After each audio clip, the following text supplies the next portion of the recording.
Yo, let's do this.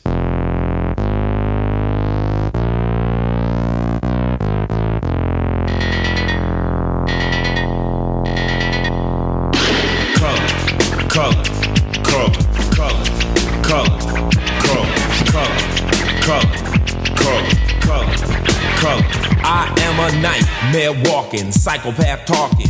King of my jungle, just a gangster stalking. Living life like a firecracker, quick as my fuse. Been dead as a death, back the colors I choose. Red or blue, cause of blood, it just don't matter. Sucker died for your life when my shotgun scatters. Colors. The gangs of LA will never die. Just multiply colors. The Esoteric Order of Roleplayers present Neon Masquerade, a Vampire the Masquerade duet chronicle featuring David Larkins and Desiree Valdez.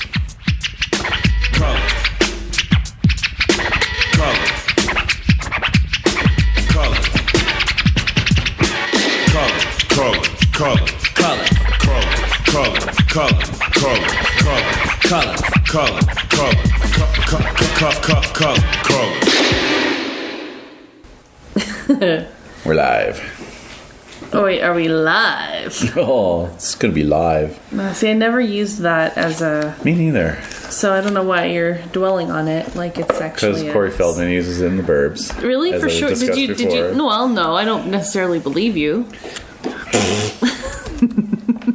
Tap, tap, tap, tap. Tippa-tappa. Anyway, so we can talk about other things while I'm looking that up. Yeah. So yeah, starting... you gotta come down here today. It's gonna be live.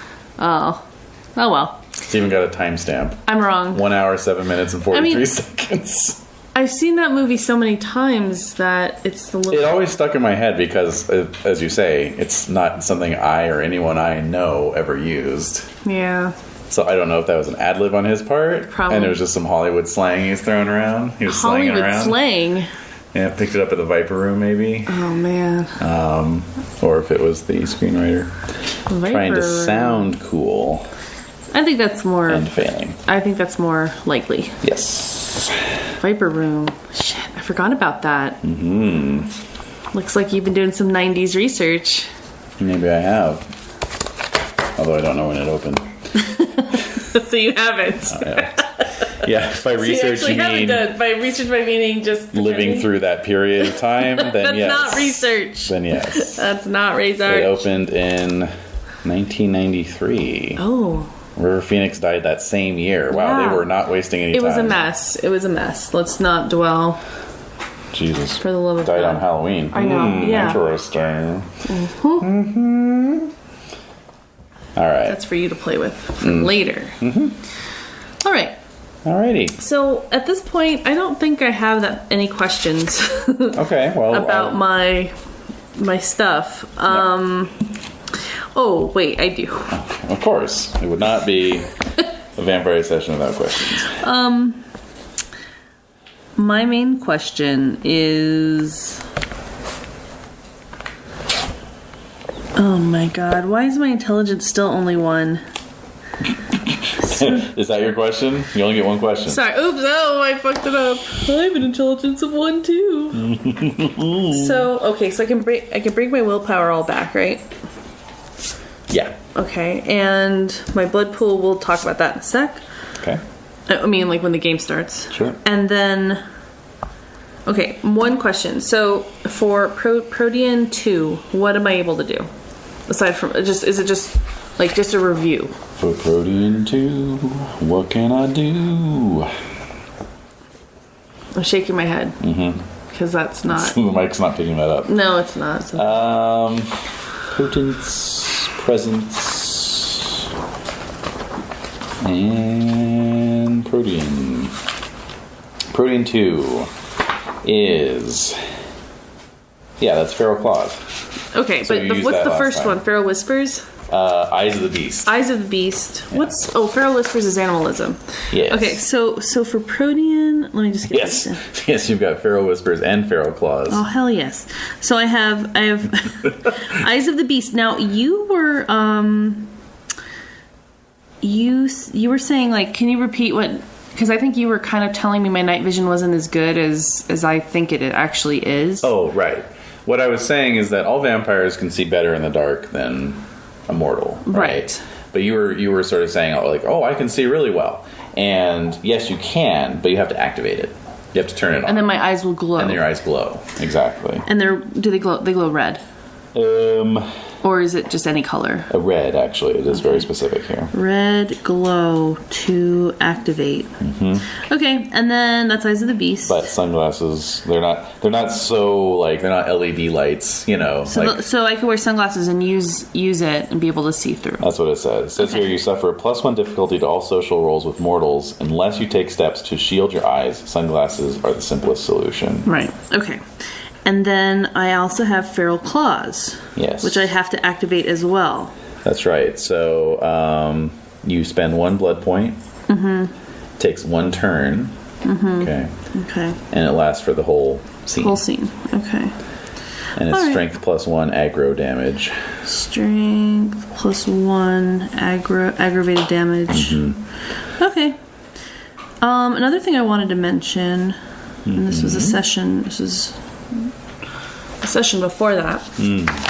Something that I said that was very. I re-listened to it and I was like, ew, why did I say that? I think because I was so uncomfortable with the whole vampire sex. Not uncomfortable, but just like freaked out.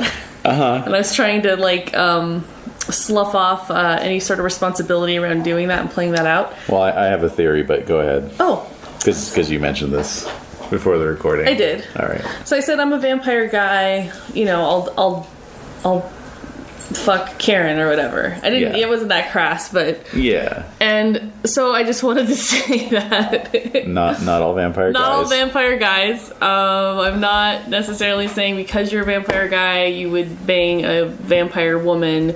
It was very heteronormative statement that, and I know ultimately. And you want to walk it back. I'm walking it back because my thought is that you were just inhabiting the character in that moment. And that's exactly what Aaron would think to himself. I'm a guy. I need to do this. Because very few men in 1989 would think, I'm a cisgendered heterosexual man. You know, like, I mean, you know, it wasn't part of the conversation. I guess I felt like, yeah, I mean, part of it is inhabiting him. Like I'm thinking, like, well, I'm this guy. Like, I view myself very. I have a lot of bias, and I have a lot of. You know, I'm just not. I mean, I'm myself. Yeah. So I don't really feel like I have any. I don't have to like explain myself. I guess. Right.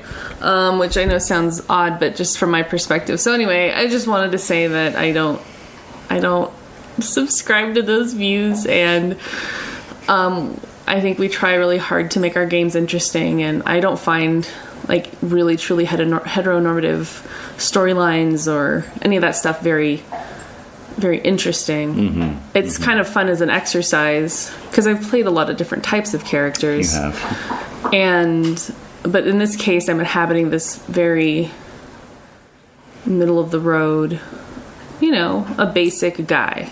Yeah. A basic American guy circa 1989. White guy. Yeah. Yeah. So anyway, it's not like anyone was offended that I know of, but whatever. But I just, when I listened to it, I was like, ugh.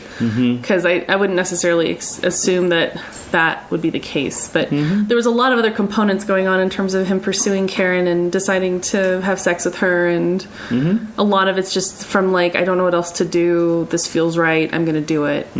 So a lot of that is what's happening. So that's all. I just wanted to clarify that little offhand remark. Okie dokie. Well, I have a couple things of my own. Oh, you're going to apologize for what? Wait. I'm going to apologize for this whole chronicle. Rightfully so. Yeah. Yeah, no, I'm sorry, everybody. Peace all around. No, the first thing is that I realized you asked a question last session, and I sort of hand-waved it because I didn't want to get bogged down and I'm just used to you hand-waving my questions, but no, I'm kidding. No, but you asked about alertness versus awareness. Oh. And I was kind of like, oh, well, alertness is used in combat, No. Oh, nah, bro, nah. I was totally wrong. Nah, man, nah. Yeah, and so I'm going to let you switch your dots around if you want to. Oh. So basically, I got confused because, like, with Vampire 20th Edition, they melded some skills and they changed some skills, and So I actually kind of forgot that alertness existed. I kind of thought awareness was the only sensory skill. And when you asked about it, I was like, oh, alertness is on there. Okay, well, it must be this. No. So I went back and I looked. And alertness is actually your basic sensory skill. Alertness is the skill that you're testing when it's like, do you notice a cat jumped on the roof of your van or whatever, you know. Awareness is interesting, actually, because it actually answers a question that's come up in gameplay. When you're like, oh, is this person a kindred or whatever. Awareness is your sense of the supernatural. Oh, wow. And so anyone can have it. You know, and it just represents those people who get a little prickling on the back of their neck when they walk into an ancient colonial ranchero house, for example, or something like that. Not that I would know anything about that. No. But yeah, people who can sense ghosts, people who can sense vampires, that kind of thing. So, but it's not about... that's about recognizing kindred. Yes. And ghouls. Well, it just says it differs from alertness, which measures sensitivity to mundane events, and occult, which covers actual knowledge about the supernatural. Usually only supernatural creatures have access to this particular talent, but some unique mortals have a sense that something is strange in the world. Characters with awareness sometimes get hunches, chills, or sudden flashes of inspiration when they are near supernatural creatures, objects, or events. I've been using awareness this whole time. Yeah, that's fine. This insight is purely subconscious, and knowing that something's wrong doesn't mean the character knows what it is. Right. To get more specific information, the kindred will need to use a cult or a particular power. Awareness only makes a vampire more receptive to the presence of the unusual. Vampire can use awareness deliberately if he suspects that something is supernatural, but more often the storyteller can ask for an awareness roll to determine whether the vampire knows is a strange event that's not immediately visible. So I would say, even though it doesn't specifically say it here, that this could be used to recognize someone who's a kindred, except the difficulty would be so low that normally it's an automatic success. Detect, yeah. But if you're like looking at someone through binoculars, maybe? I don't know. What? Certain circumstances might warrant it. That's so weird. No. Okay. More like if like a vampire was using a discipline or other sort of to cloud means. Yes, exactly. the fact that they are one. Yeah. So like if I was using Blush of Life or would that impact their awareness? Yes, they'd be like, would. Oh, at first they might be like, wait a minute. Yeah, because part of it is just recognizing the visual cues. Right. Like that person has really pale skin. Right. You know. Oh, my question is, are fangs always out? Or? No, they retract. Okay. So they're just slightly longer than normal under normal circumstances. Slightly. Okay. And then they go out when you're gonna feed or bite. Right. Okay.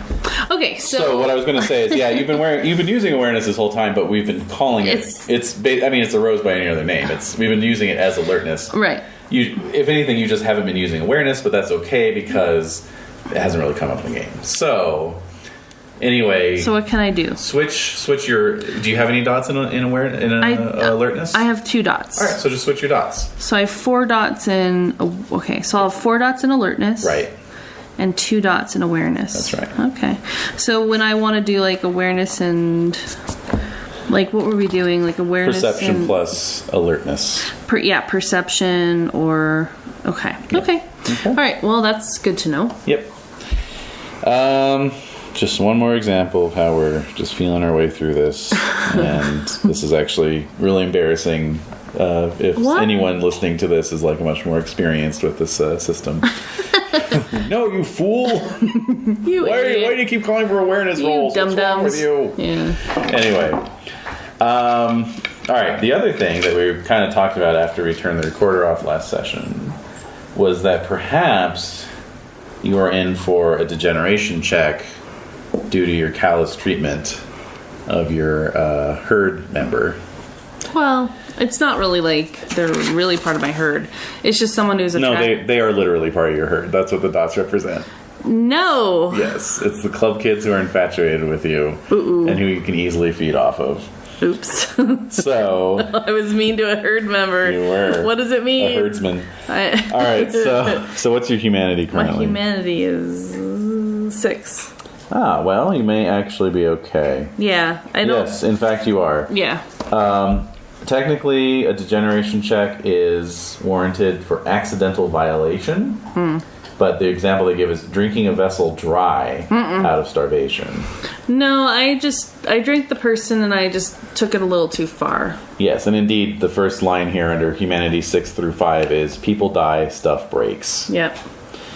So you are slightly below the cultural norm of humanity. When did I lose that other humanity point? Oh, during one of your frenzies. Oh, yeah. Because you can be on the hook for degeneration Because I checks. drained like 2 people. Yeah, you went a little crazy. Well, I couldn't control it. Don't act like it was under my control. It wasn't. It was not under my control. Sure, blame the beast. I do, blame always. The beast. Beast was off the leash at that point. Beast is off the leash. Alright, so... Good. Yeah. Alright, well, that's that. Okay. Okay.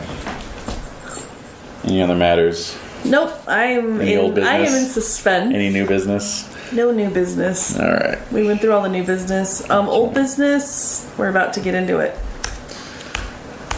Yep. And I gotta create my goals for this story. You do. Yes, you do. Alright, do you want to do that now? Yeah. Why, Okay. Well, why not?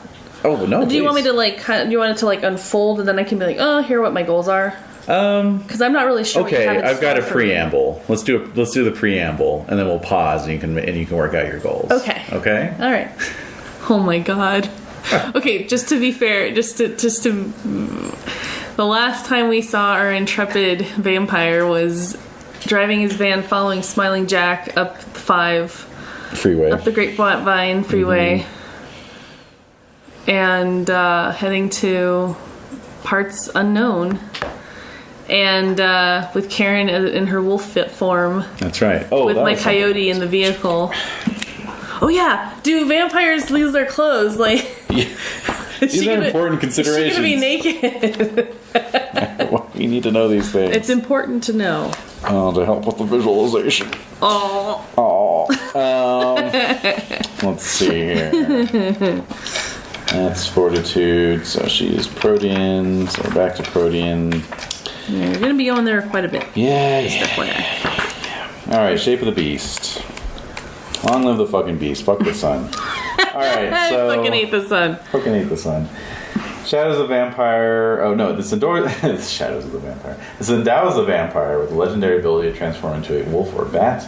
Kindred change in this way is particularly imposing representative of the animal kingdom. Indeed, he is far superior to normal animals, even ones possessed by Subsume the Spirit. He retains his own psyche and temperament, but can still call upon abilities of the beast form. Damn. Increased senses for the wolf and flight for the bat. Gangrel are reputed to change to other animal forms better suited to their environment. Whoa! So if I was like in the water, I could turn into a fish. But you have to state that you only get one form, and you have to choose it when you get to 4 dots in Protean. Which I don't know what that is yet. Yeah. Guess what? It's probably going to be a coyote. He's so creative. I don't know. Oh, maybe I'll be an owl or something. Nocturnal feeder. It's a predator. Character What? spends 1 blood point to assume the desired shape. Transformation requires 3 turns to complete. Spending additional blood points reduces time of transformation, which is how Karen transformed in 1 turn. Vampire. So she used 3 blood points to. She'd be hungry when she wakes up. Okay, so the vampire remains in his beast form until the next dawn. Okay. Oh, unless he wishes to change back sooner.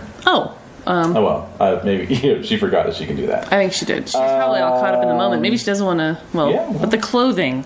The clothing. That's what's confusing.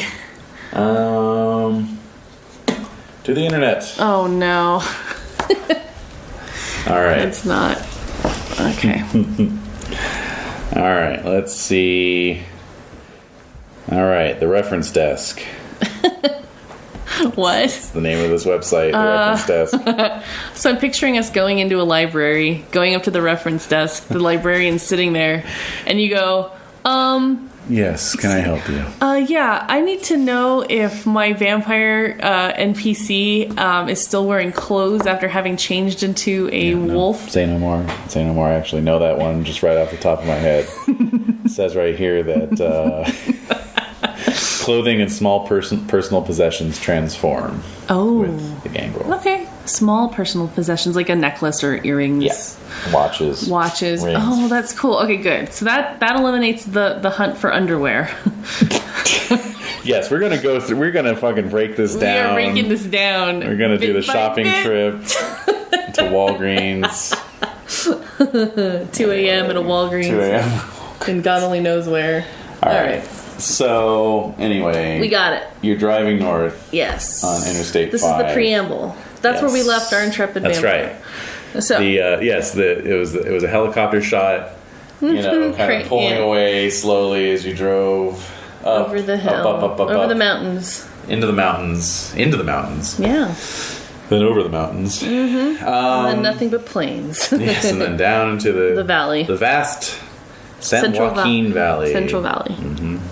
Actually, I found out the San Joaquin Valley and the Central Valley are not the same. Oh, okay. San Joaquin Valley then. It is part of the Central Valley. All right then. And so you keep on driving, and it's about 4 a.m. when you finally stop. Fortunately, you had enough gas. Yeah. You take the freeway exit into downtown Fresno, California. Okay. So, you roll into Fresno and pull into a gas station finally. All right. And so Smiling Jack, swings off his motorcycle and starts filling up. And as the counter is ticking away, he comes over and leans a leather-clad arm on your driver's side window.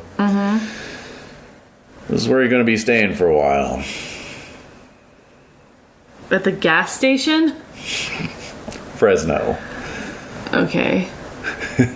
So from the back you can hear from Karen. Shh. Yeah. How long? Oh, I don't know. 2-3 months. Just let things cool down a little bit. That fellow you killed back at the TV studio, kind of a bigwig, as you may have figured out already. And there's going to be some people gunning for you. I'm not going to lie. How do we know? Well, they already were, first of all. Second of all... Well, no, they weren't. Sorry to say. This is going to be a whole other level. So, just lay low for a while. Where are we going to stay? I know a guy up here. All right. We're going there after we fill up here. Okay. All right. So, just, don't draw any attention to yourself. That's... so I kind of think to myself and then...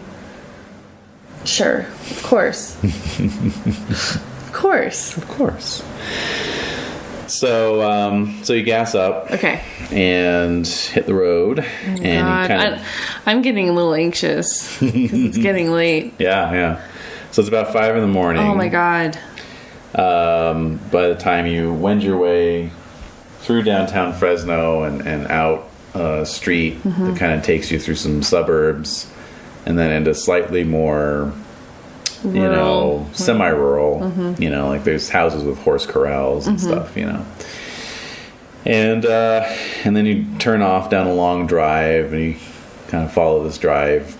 It's a gravel road, passes under some trees, and then you turn into a pasture, and there's a barn, and so you all get out, and a fella comes loping out of the barn. Wow. It's like he knew we were coming. Yeah, maybe. Maybe he did.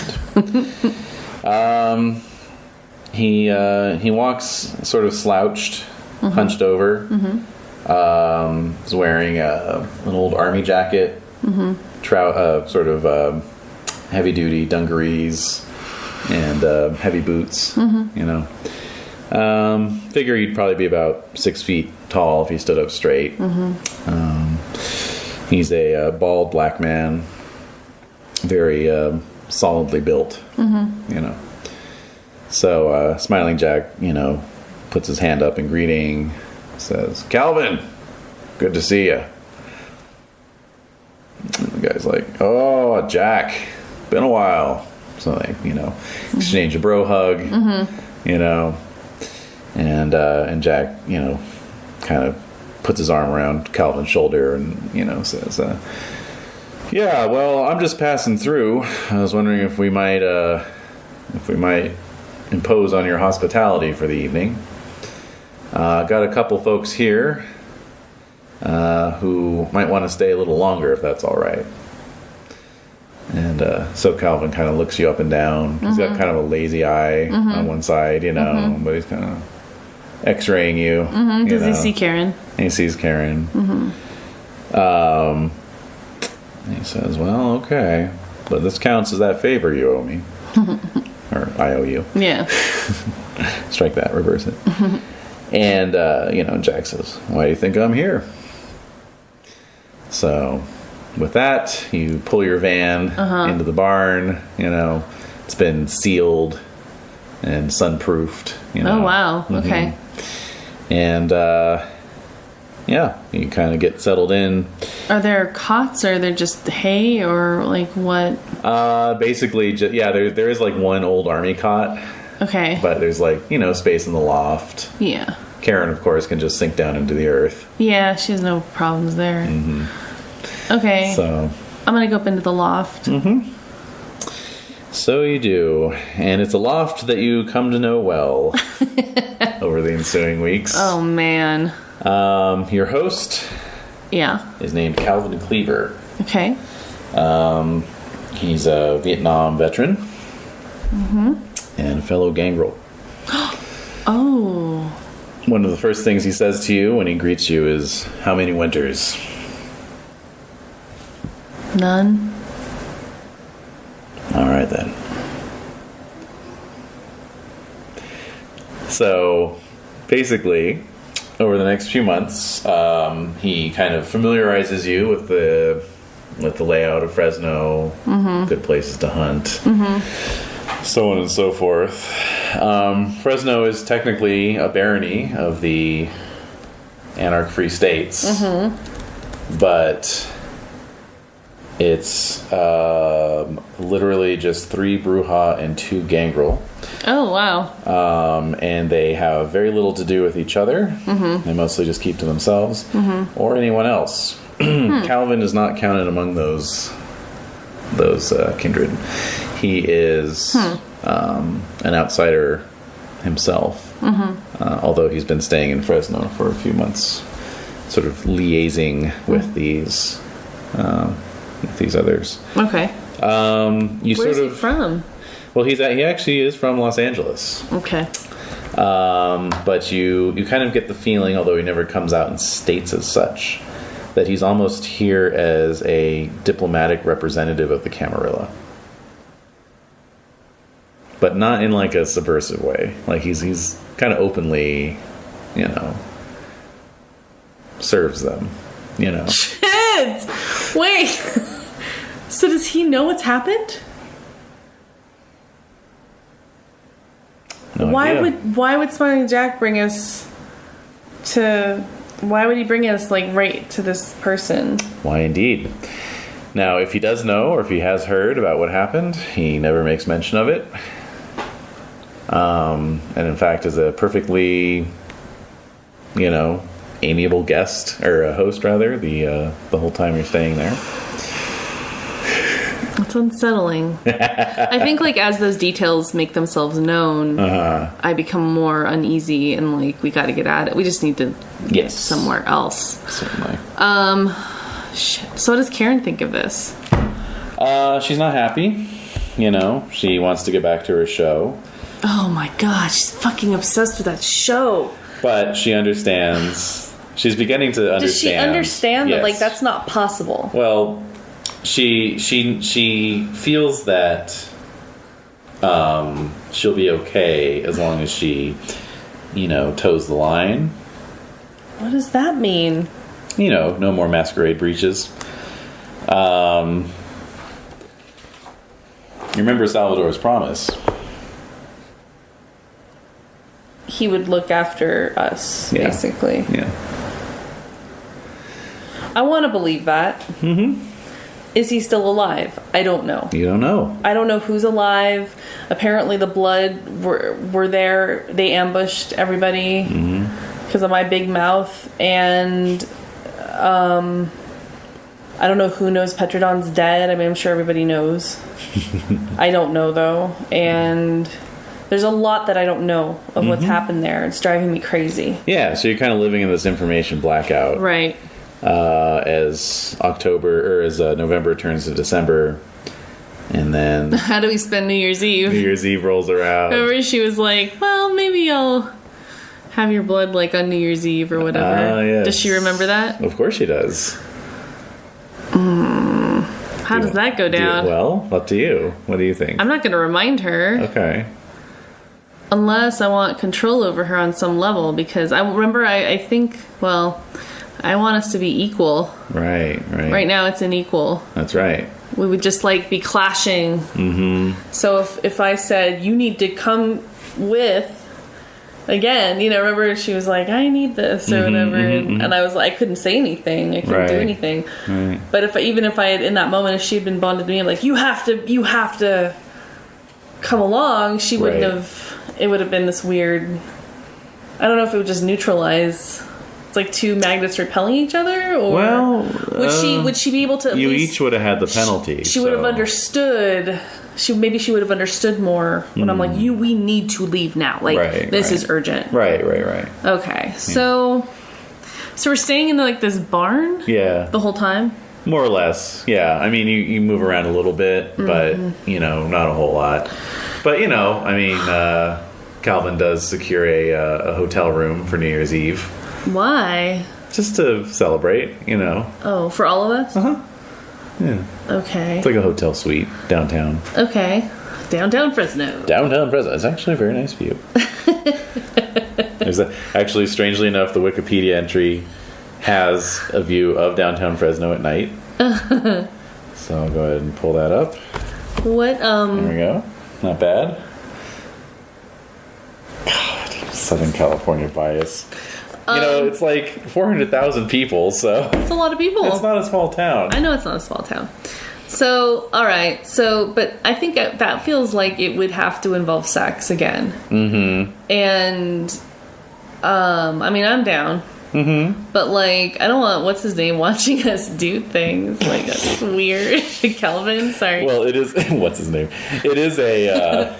it is a suite, so... Oh, okay. So I guess at one point... I'm feeling okay. Does Calvin have blood dolls or any of that stuff, or? Let's see, what does he have? No, he does not. So he has what kind of New Year's Eve is this with no blood? Yeah, just your own. At least we can get them to drink some champagne, and we can drink from them. Exactly. There you go. Get them loaded on some champagne. Yeah, I mean, he doesn't have a herd, but he can bring some folks around for a wild party. So yeah, why not? Yeah, let's have a little bit of a party. Okay. Let's get a bunch of bottles of champagne. That's right. So it's like out on the balcony, and laughing and causing a ruckus and so forth, and then kind of getting a little drunk off the champagne blood that you're drinking. Yeah. Yeah. And then montage as you and Karen clink champagne flutes filled with blood.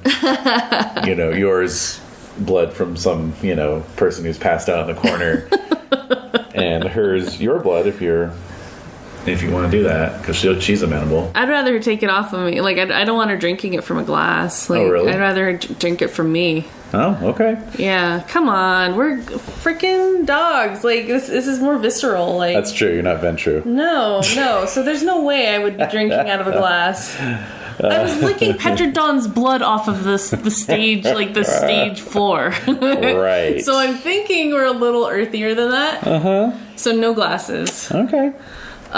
So if she approaches me, I'm not going to deny her, but only if she goes for it. I'm not going to convince her to. All right. So is But all. I'm probably super handsome and charming as usual. Of course you are. So as Auld Lang She really can't Syne resist is, me. oh my god. So as Auld Lang Syne is Oh god. playing in the background, she slinks up to you and puts her arms around your shoulders and then just sinks her fangs into your neck. Oh my god. And So she's feeling compelled to do this? Like, isn't she just so unhappy living in the squalor? Like, on the run? yeah, she is. But she's okay with me? Like, I need some psychological, emotional, some glimpses. All right, why Because don't I'm confused as a dude. I'm like, well, I guess she's into me. How has she been treating me? Is my question. Why don't you roll perception plus empathy? See if you can figure it out. Okay. Difficulty 6. Oop. 1 success. I'm so thick. Yeah.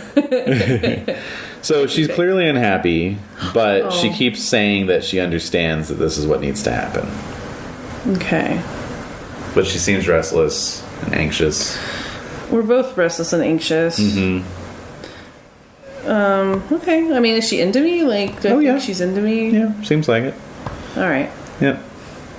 But you know, What? What are you about to say? Calvin, you know, he kind of is mentoring you both. Right. Like he spends many nights talking with Karen and answering her questions, getting her up to speed on Vampire Society. All right. You know.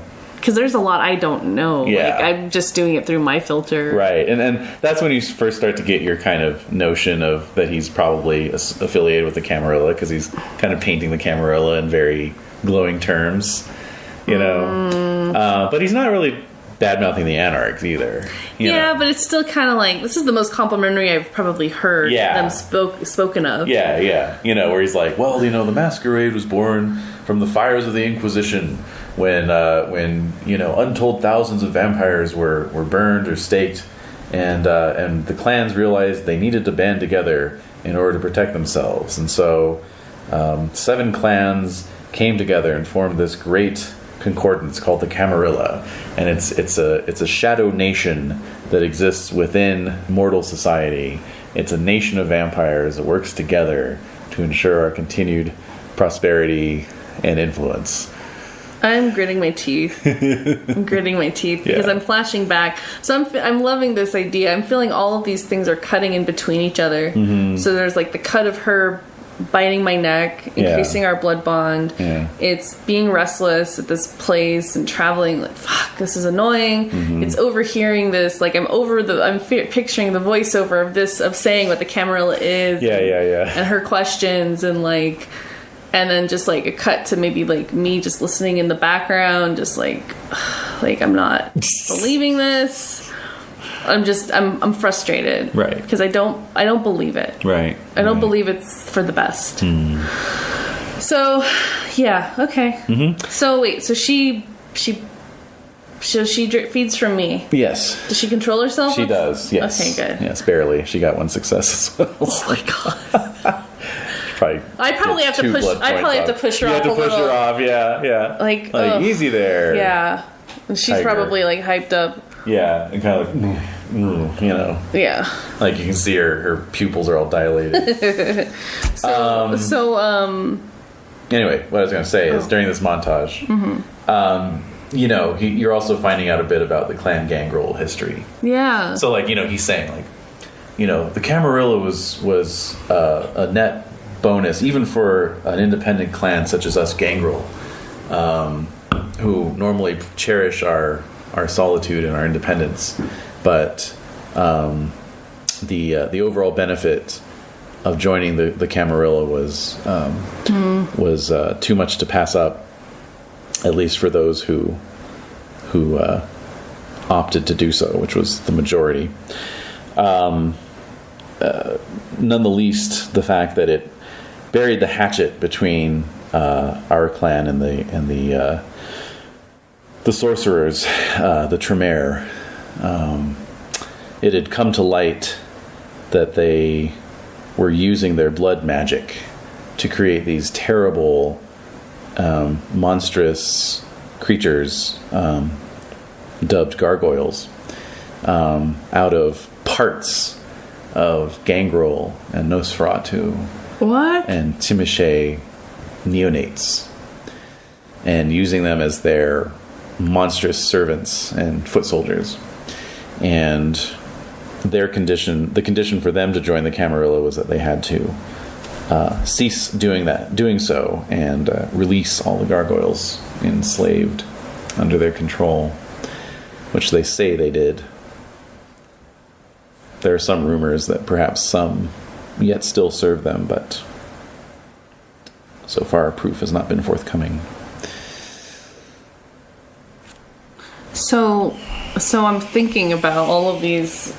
So this is like news to me in terms of like clans, like there's more Clan politics, and then just clans in general. Like what other clans are there? Like who are they? And I'm just thinking about all the people that I've encountered so far, and like anyway, it's just a deeper another layer to my interactions with everybody.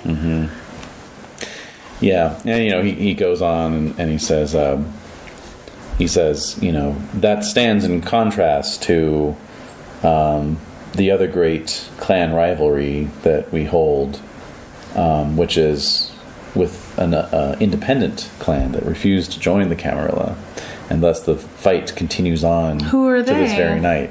The treacherous Ravnos, of course. Okay, what makes them so... Why don't they want to join? They don't want to join because of multiple reasons. Perhaps first and foremost that they do not subscribe to the via humanitas, the idea that as vampires we should attempt to preserve our connection to humanity. They wish to revel in their undead nature, claiming that it is part of their karmic cycle to be so.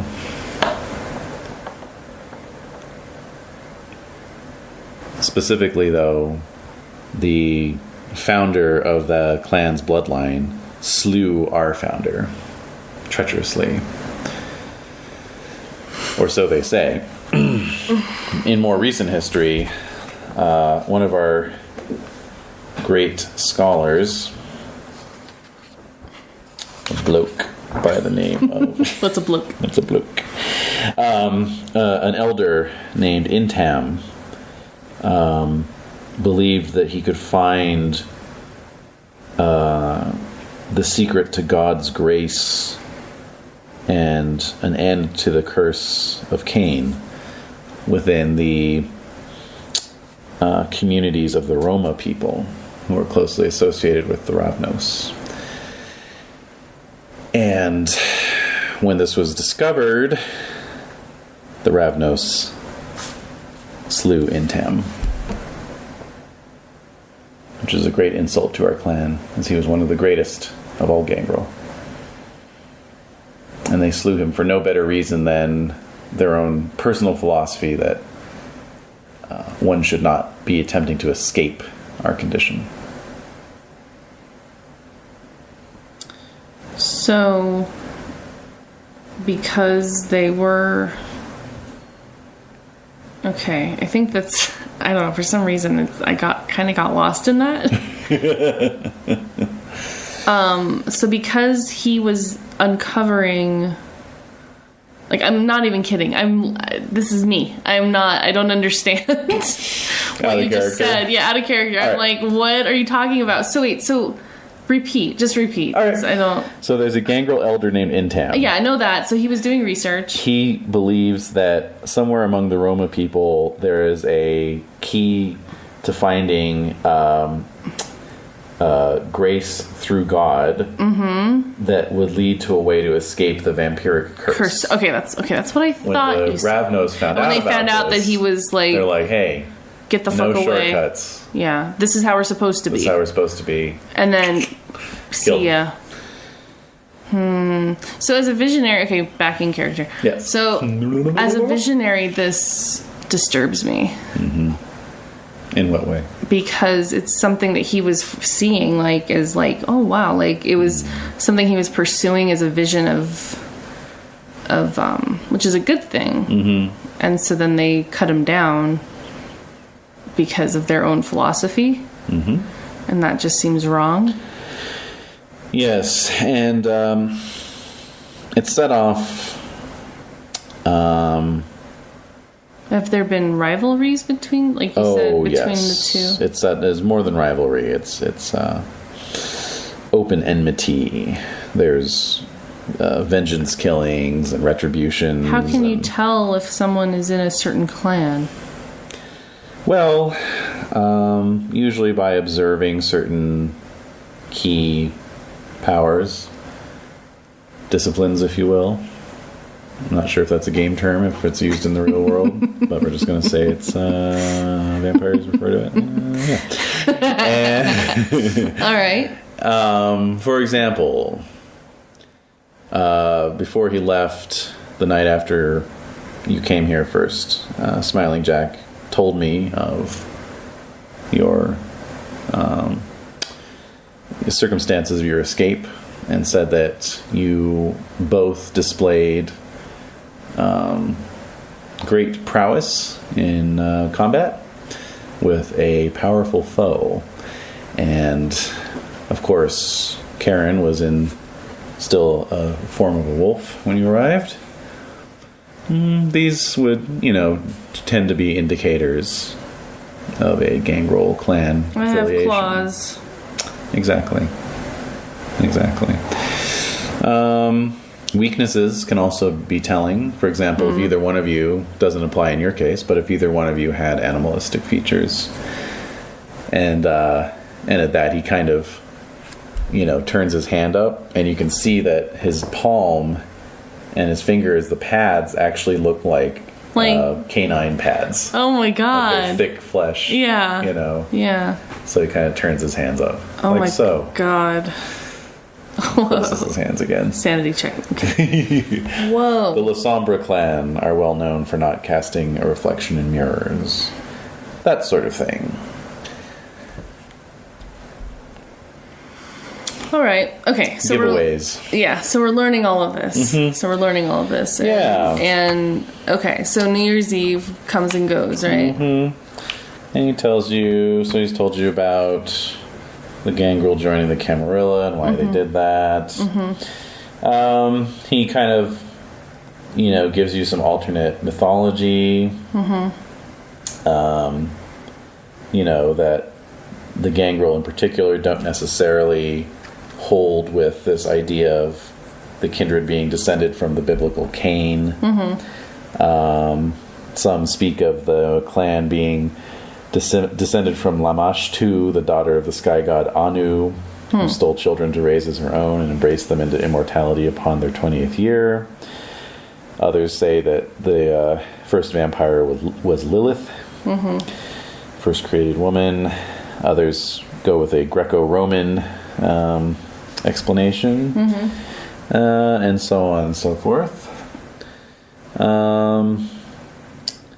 And the oldest gangrel willing to speak to him about the origins of your clan has referred to the eldest, the antediluvian, as female, and they call her Enoia, which in Gnostic mythology is a name that represents the female half of God. A lot to take in. Yes, it is. So what is Karen's? You're getting indoctrinated. Yep. So I'm gonna. So there's times when I'm alone with Karen, right? I mean, of course. So what are you thinking about all this? This is like one of the few times she seems really activated and excited. Oh. She says, "Well, I've enjoyed my time as a member of the living dead, but this has added a whole new dimension. I think it's amazing. I don't feel as lonely anymore, and to think that we might be descended from Lilith or some other strange mythological creature, and that we have that connection going back to those thousands of years. I think it's great. And it's kind of odd that all those myths that we grew up with are sort of partly rooted in fact and maybe also fiction, but there's an element of truth to all of it, it seems. Mm-hmm. Maybe I'm not really repulsed by garlic. Wait, you are? Well, I've avoided it ever since I became a vampire because I just figured it wouldn't be good for me. But I don't know. Yeah, well, I've eaten pizza before. Well, you can eat? I can. Yeah, I can eat. So I'm thinking my default is everyone's default. Yeah, I can totally eat. Oh, I tried eating and I just vomited it all back up. I can't eat. Oh, well, I can. And I ate some garlic and it didn't do anything to me. Oh. And my friend Derek. So I think about Derek and I'm like, my friend. I wonder if I'll see him again. I wonder if he saw the show, etc. Uh-huh. Yeah, my friend Derek tried to flash a cross in my face. It didn't do anything. Well, I found that one out pretty quickly because can't really go anywhere without seeing crosses. Yeah. Well, anyway, I'm glad you feel less alone. Thanks. It's been good, but I am anxious to get home. I know, me too. I hate being cooped up. It's driving me crazy. Let's just go. No, we can't. Come on. I've got a plan. Oh no. Local area woman never has good ideas. No, okay, so when we're having this, so we've been having these little conversations. It's after New Year's Eve. Yes, it's February, actually. It's February, so it's probably like Valentine's Day. Sure. And so she's wanting to spring free. Mm-hmm. Oh, and it speaks to me too because I really want to go too. Right. But I'm telling her I'm scared. I'm still scared. Yeah.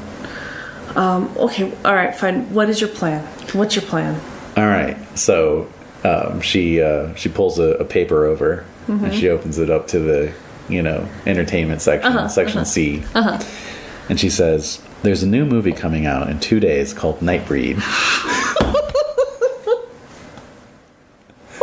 Well, first of all, I kind of want to see it. It looks interesting. Oh my god. So, I didn't know when you were going to break it out. Alright, so, really? Yes. Well, okay, and so I'm suddenly feel in my heart, my dead heart, I'm I want to see a movie too. I want to, I love movies. I love that. So I'm itching, I would love to see a movie. Yeah, so let's go see it.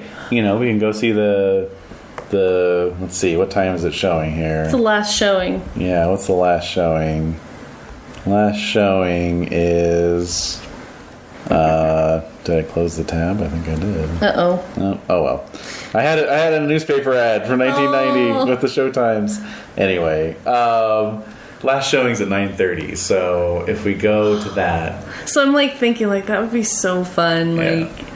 Get to go out, go see a movie, act like a normal person, forget about all this crap. All right. I'm so tempted. After the movie, we just get in the van and we drive away.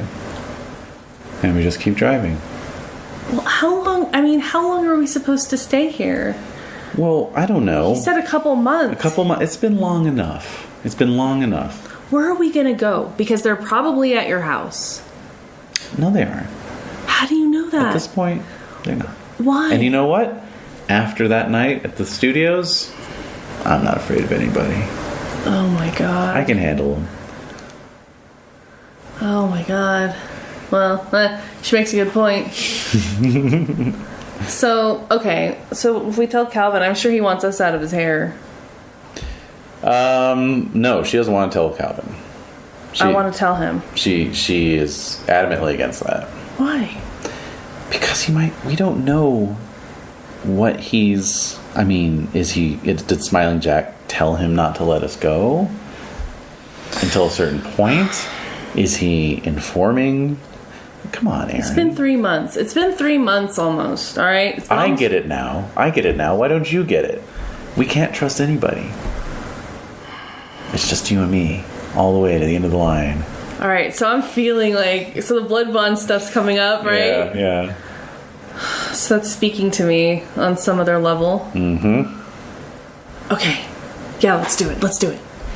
He won't miss us. We can leave him a note. How about that? Yeah. We'll leave him a note. All right. I want to be... I mean, he taught us a lot of things, and I don't want to... He did. He's been very good to us, and we can write him a nice note. All right. And, if we ever cross paths again, I have no issues with him whatsoever if he has no issues with us. Well, we don't know that if we leave, and Smiling Jack, I mean... Well, that's, a bridge we'll have to... What's her humanity? What's her humanity? Mm-hmm. Let me see here.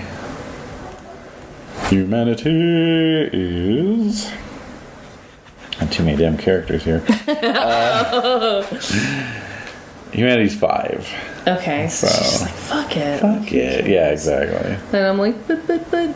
All right. Okay, fine. We'll leave a note. Okay. We'll leave a note. Yeah, will he even let us go to the movie?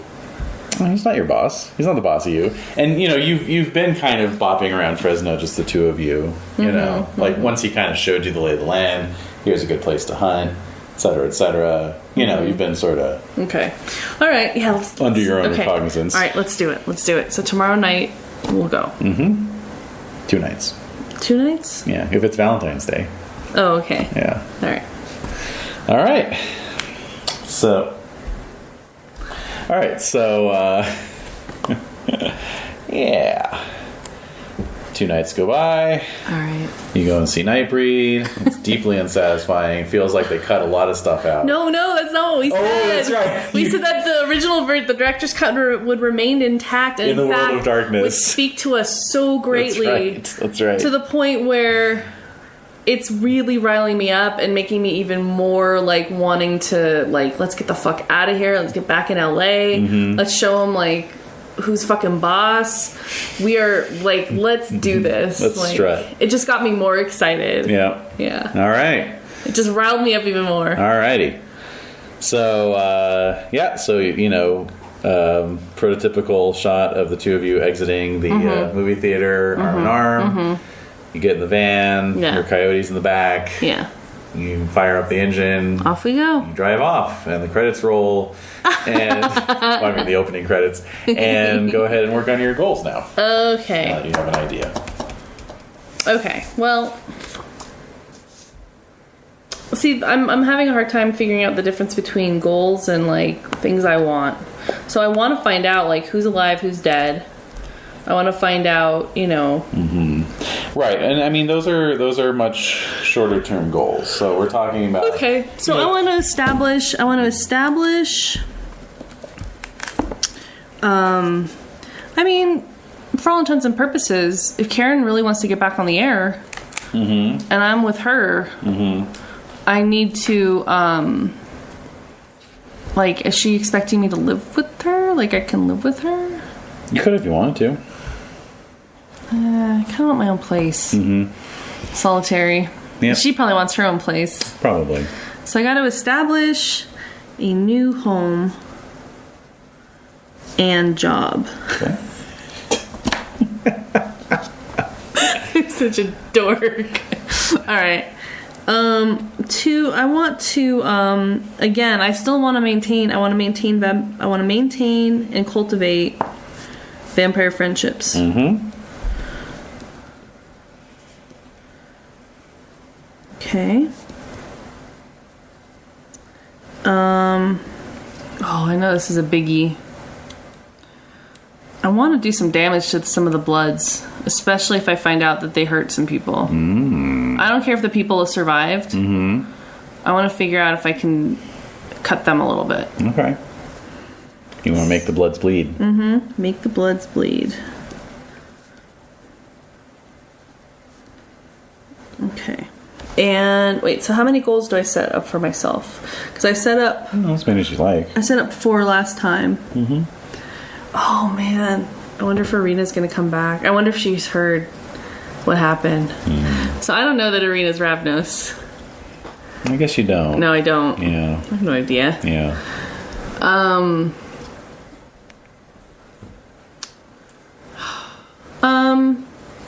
I want to think of some other really good one. So once I set these, I can't change them. Like I can't. I don't know. I can't add to them. You could add to them, sure. Okay, so let me leave one open.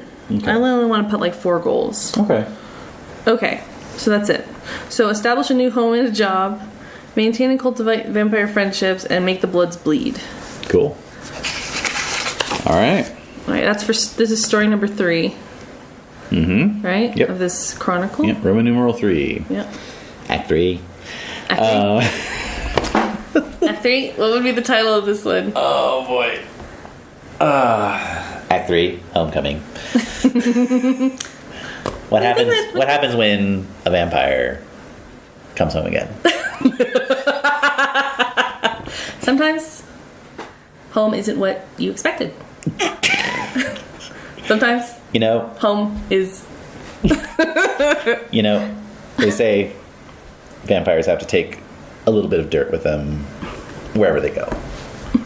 So, is it even possible for a vampire to leave home? Sarah Vowell explores the implications of this in our piece, Act 3, Homecoming. All right. Sarah Vowell. Oh. All right. Just picturing Sarah Vowell in the World of Darkness. Yeah. Kind of funny. All right. So you roll back into town. And I did not print out the calendar. Woo! Good job, everybody. So we're in 1990. It is 1990. It's February 16th. February 16th, 1990. 1990. Wake up! It's the 90s. Oh, man. Finally. It's finally the 90s. Finally here. Yep. And, let's do this. Okay. Let's do it. All right, so you roll back into the LA area. I would say we would probably go to her house. She wants to go to her house, right? Definitely. Oh, shit. So we're going into Calabasas. So we probably took, like, the 101 down. Oh, yeah? Well... I think...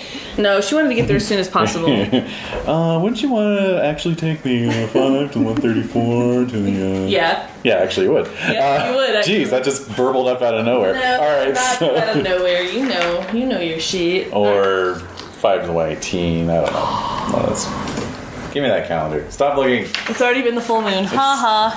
This is proprietary information. It's already been the full moon. Nobody had access to calendars in the 90s, you remember. All right. So... It's already been the full moon. Yeah. Bears repeating. Does bear repeating. Circle every full moon. Mm-hmm. Oh, shit. All right, so you roll up outside Karen's stately manor. Are there any cars? Well, you don't see any cars, but lights are on. Exterior and interior. Oh. And as your van, trundles up in front of the... I need a new car. That's the thing. New home, new job, new car. New year, new you. Karen could buy me a new car, right? Sure. I'm sure she'd like that. What are her resources? I'll be like, buy me a new car. I want a new car. Oh, what? I know what I'm thinking. So as we're driving into LA, yeah, I'm like, I gotta get a tattoo. Resources 4, yeah. I need to get a tattoo of you. I want a tattoo of you on my arm. All right, so she's like, I love it. And she gives you a kiss on the cheek. All right, so I want to get a tattoo of Karen. All right, but we'll figure it out. I gotta get the right design. Right. I want like the image, and then I want a little banner under that says "Mom" on it. All right. So yeah, she's got resources 4, so she can definitely buy. Well, she's been rumbling around in this van, so I'm sure she might have a comment about it. Yes, I think that definitely comes up during the trip. Mm-hmm. Because there's a couple times where it's a little seats are shot. It's a little questionable as to whether or not we're gonna make it over the through the mountains. Yeah, like every car is passing you as you go up the grapevine. Like even like trucks and other vans are passing you, honking at us. No, just passing you. But it's just really embarrassing. It is really embarrassing. So what is she? Oh yeah, no, it's just kind of like a stream of low-level grumblings, like for the entire 4-hour car ride. Oh so. no! All right, so we roll into Calabasas. Yeah, and up to her house. Trundle up outside her house. Everything's lit. Okay. The exterior lights are lit. The fountain is on. So I look at her and I think, like, do you think Carl's here? She says, "Of course he is. Make it? Of course he is. Carl's no fool. All right. I'm sure he's been holding down the fort this whole time. Faithful Carl. Oh, he must be starving though. The poor boy. Uh-oh. He's probably super old. He probably can't move. Yeah. Oh no. He's a skeleton. It's just a skeleton of Carl sitting in like the head of the dining room table. Oh my god. Okay. Get tattoo of Karen, mom. Okay. All right. So we roll up. All right, so yeah, he is actually 102 years old. Yeah, it's been 3 months. Which puts him right over the threshold, actually. If you're less than 100 years old, I just saw this today, actually. I wasn't even looking for it. But if you're less than 100 years old, and you go without blood, then you start aging normally, right? So like if you're 75 years old and you don't have any blood for 3 months, you're 75 in 3 months, basically. Well, or you age 3 months towards 75? Towards 75. But if you're 100... Let's see, they must also be results. They resume aging. Yeah, they resume aging. All right. But if you're over 100, then it's 10 times normal. So each day counts as 10. So 3 months is 90 days. So that would be 900 days. No, but 3 years. So it'd be like 106. But here's what I'm thinking. Okay, here's something just to... Yeah. I'm thinking because Karen has such a ghoul, all of her ghouls must be suffering. Mm-hmm. All of her ghouls must be suffering. Mm-hmm. I'm thinking she's pretty cagey, but you can tell me if I'm overstepping my bounds. Okay. I'm thinking she'd have vials, like, in a safe. That she would have her own blood, like, available. Because she realizes the power of it. That's something she's going to do now. Oh, but you have to remember that she had no idea. She had no idea. She didn't know. She was living in her own little world. Yeah, that's right. Literally, she basically thought she was like the vampire queen of Los Angeles, and that nothing could ever touch her. Mm-hmm. So she wouldn't have been thinking in that way. All right. Okay. You know, like I'll always be here. Exactly. Like she's going nowhere. Oh shit! So Carl must be like in a bed. Okay. Sorry. So the van rolls up, and as you're there's dogs. She has dogs. Yes. So there's barking of dogs. And as you're getting out and stretching your legs, I guess. I don't know. I mean, vampires would really build up lactic acid. So no, we're fine. As you get out and stretch your legs out of habit, let's just say. Some of her dogs come loping around the side of the building and running up towards her, and she, takes a knee and they're all licking her face. She's like, "Oh, I missed you too. I missed you too. Yes, killer. Yes, chomper. Oh, I missed you." And your coyote hops down when you open the back door and starts sniffing all the dogs' butts and gets its butt sniffed in return. Oh my god! And so as Karen's straightening up and you're kind of walking up to her side, you see the front door open and Carl emerges. And he's looking very ragged. Oh my goodness. Sallow. Oh shit. More lines than before. Crease his face. Oh my god. His hair is kind of all fly away. Yeah. Thin. But he sees Karen and just like kind of falls to his knees and starts weeping.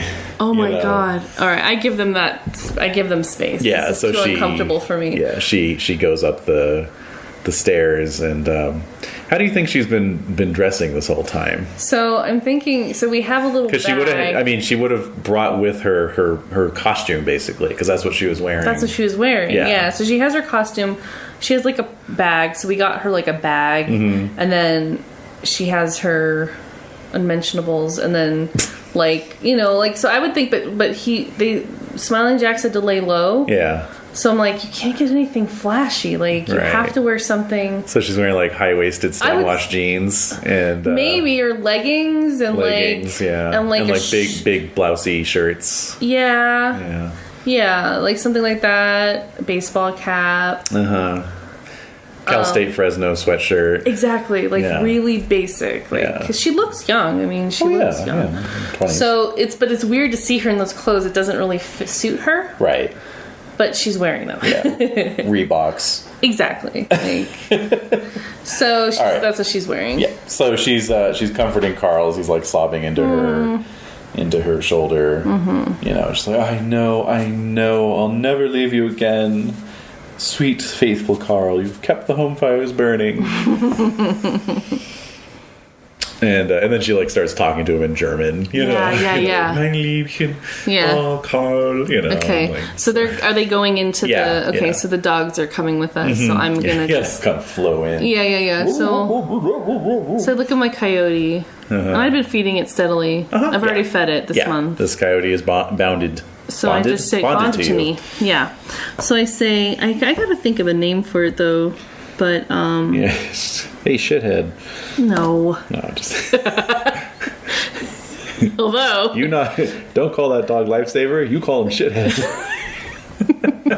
you're a lifesaver. Yeah, that's what I'm gonna call you, little lifesaver. All right. So I'm looking at the coyote, and I just say, just go be a coyote, because he's been cooped up too. Mm-hmm. So just go be I think it. Mm-hmm. Like I'm just looking at him and I'm go be a coyote and I'll let you know when we're ready to move on. All right. So it lopes off into the brush up the hill. I hear a rabbit scream. Immediately hear a baby cry. No! Quickly silenced. Oh. I guess that's what being a coyote is. Do. So I head into the house. All right. So actually, before I go into the house, yes. I look around the prop. Like I'm looking around the front. It's nice. No. It's a really nice place. You said it was more of like a nouveau riche, little nouveau riche actually, haven. It is. Yeah, it's total gentrified crap. I'm gonna check her mailbox. Okay. Just to see if there's any mail. Carl's taking care of everything. Mm-hmm. But I'm going down there so I can look around the street. Look down the streets and see. So you look up and down the street, and it's just lit by intermittent. Actually, there's not that much lighting. Is not incorporated, is it? No. All right. No. So yeah, you look up and down the street, and with your vampiric. Well, I'm going to turn on my eyes. Yeah. I'm going to turn my eyes on. But I have my sunglasses on, so if any neighbors. Yeah, it's like. I saw a guy. I was out for a late night jog. And there was some guy with glowing red eyes. Checking the mail. And he waved to me. And he was like, hey. That's actually really fucking freaky. Because it's like that juxtaposition of like supernatural with the mundane. Yeah. It's like some guy with glowing red eyes, but he's just checking the mail. And he waves to you as you walk by. Hey. Like, I am tripping balls. Yeah. I need to reduce my dosage. I need to talk to my doctor. Get this lithium dosage Dr. down. Decker. Dr. Decker. So I'm going to, so I'm looking down the streets and I don't see anything. No.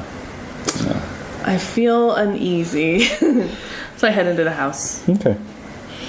All right. So Carl and the staff have been keeping the house well. Is Chomper like the kind of dog that's like a Heinz 57 herding dog mix with little triangular ears and a little white spot on its neck? No, I think Karen is Roddy's and Weimaraners. Rottweilers and Dobermans all the way. Dobermans. Yeah. I have the idea that you'd have one little scrappy fluffy dog that like goes around with the. That goes around. No, it's not Karen. All right. She always makes the obvious choices, So hey, what are you trying to say about me? Well, what we were saying earlier about you being totally white bread. Basic bitch. Yeah, exactly. But a cute idiot. All right. Young, dumb, and full of blood. Oh man. So Point Break isn't out yet. No, it isn't. Okay, so I head into the house. Yep. And the door closes behind you. And then I'm in her house. All's well. Yeah. Okay, is Carl... So, where's Karen and Carl? You find Karen... Got a lot of alliterative... Carol, Carl, Aaron, and Karen. Karen, Carl, You're so Aaron, original. Karen. Yeah, no. We need some S names up... Oh, Salvador. Yeah. Anyway. And Balvador. And, anyway, you find Karen...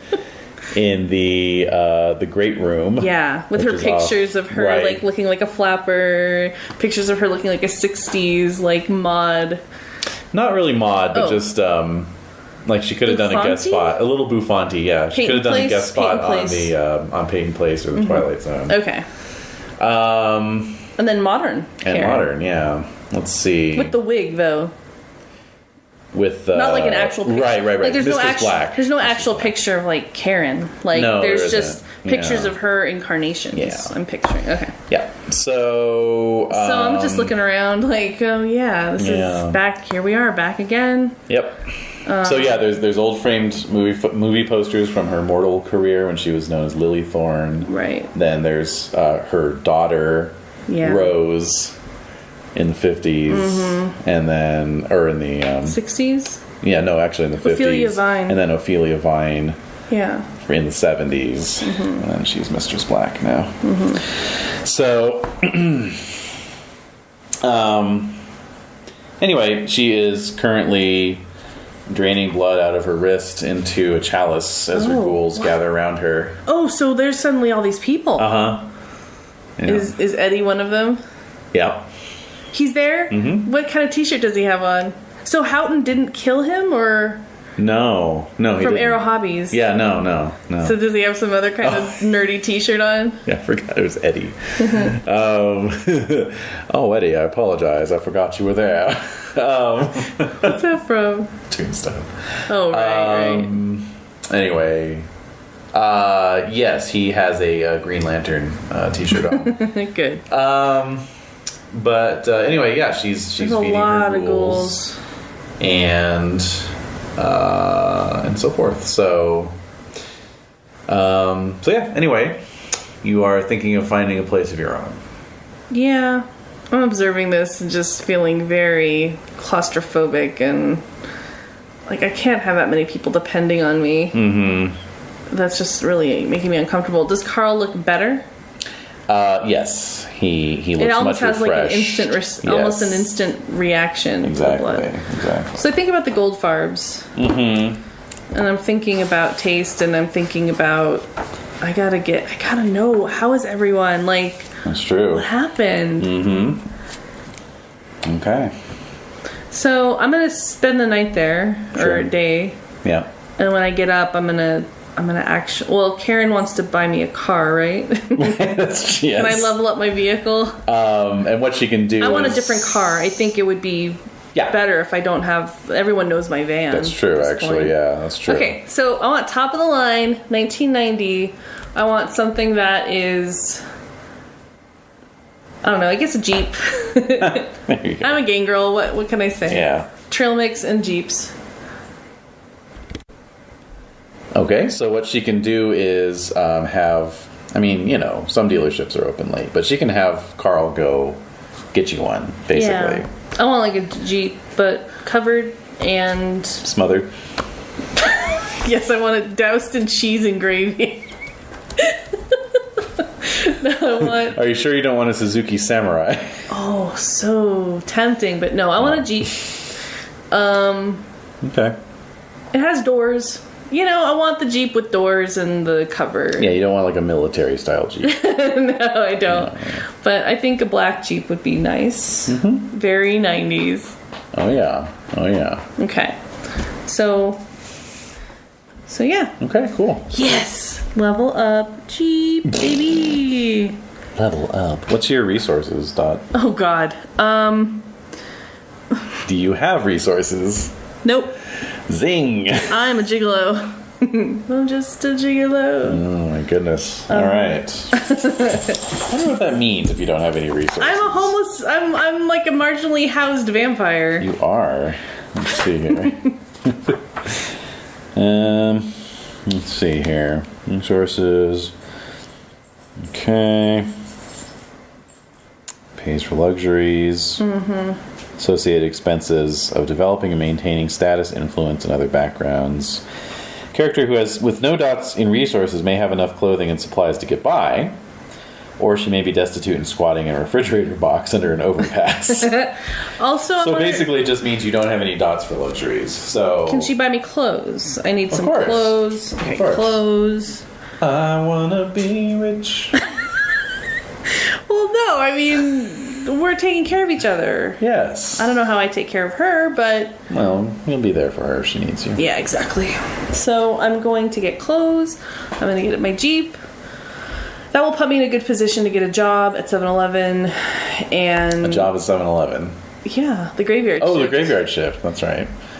And just like think about what else I want to do. It's Maslow's hierarchy of needs. That's right. I got my food, clothing, all that, home set up, and then now I can kind of launch forward and figure out, okay, what to do next. All But right. for now, I do need to look for a new place to live, but I don't want to endanger Derek.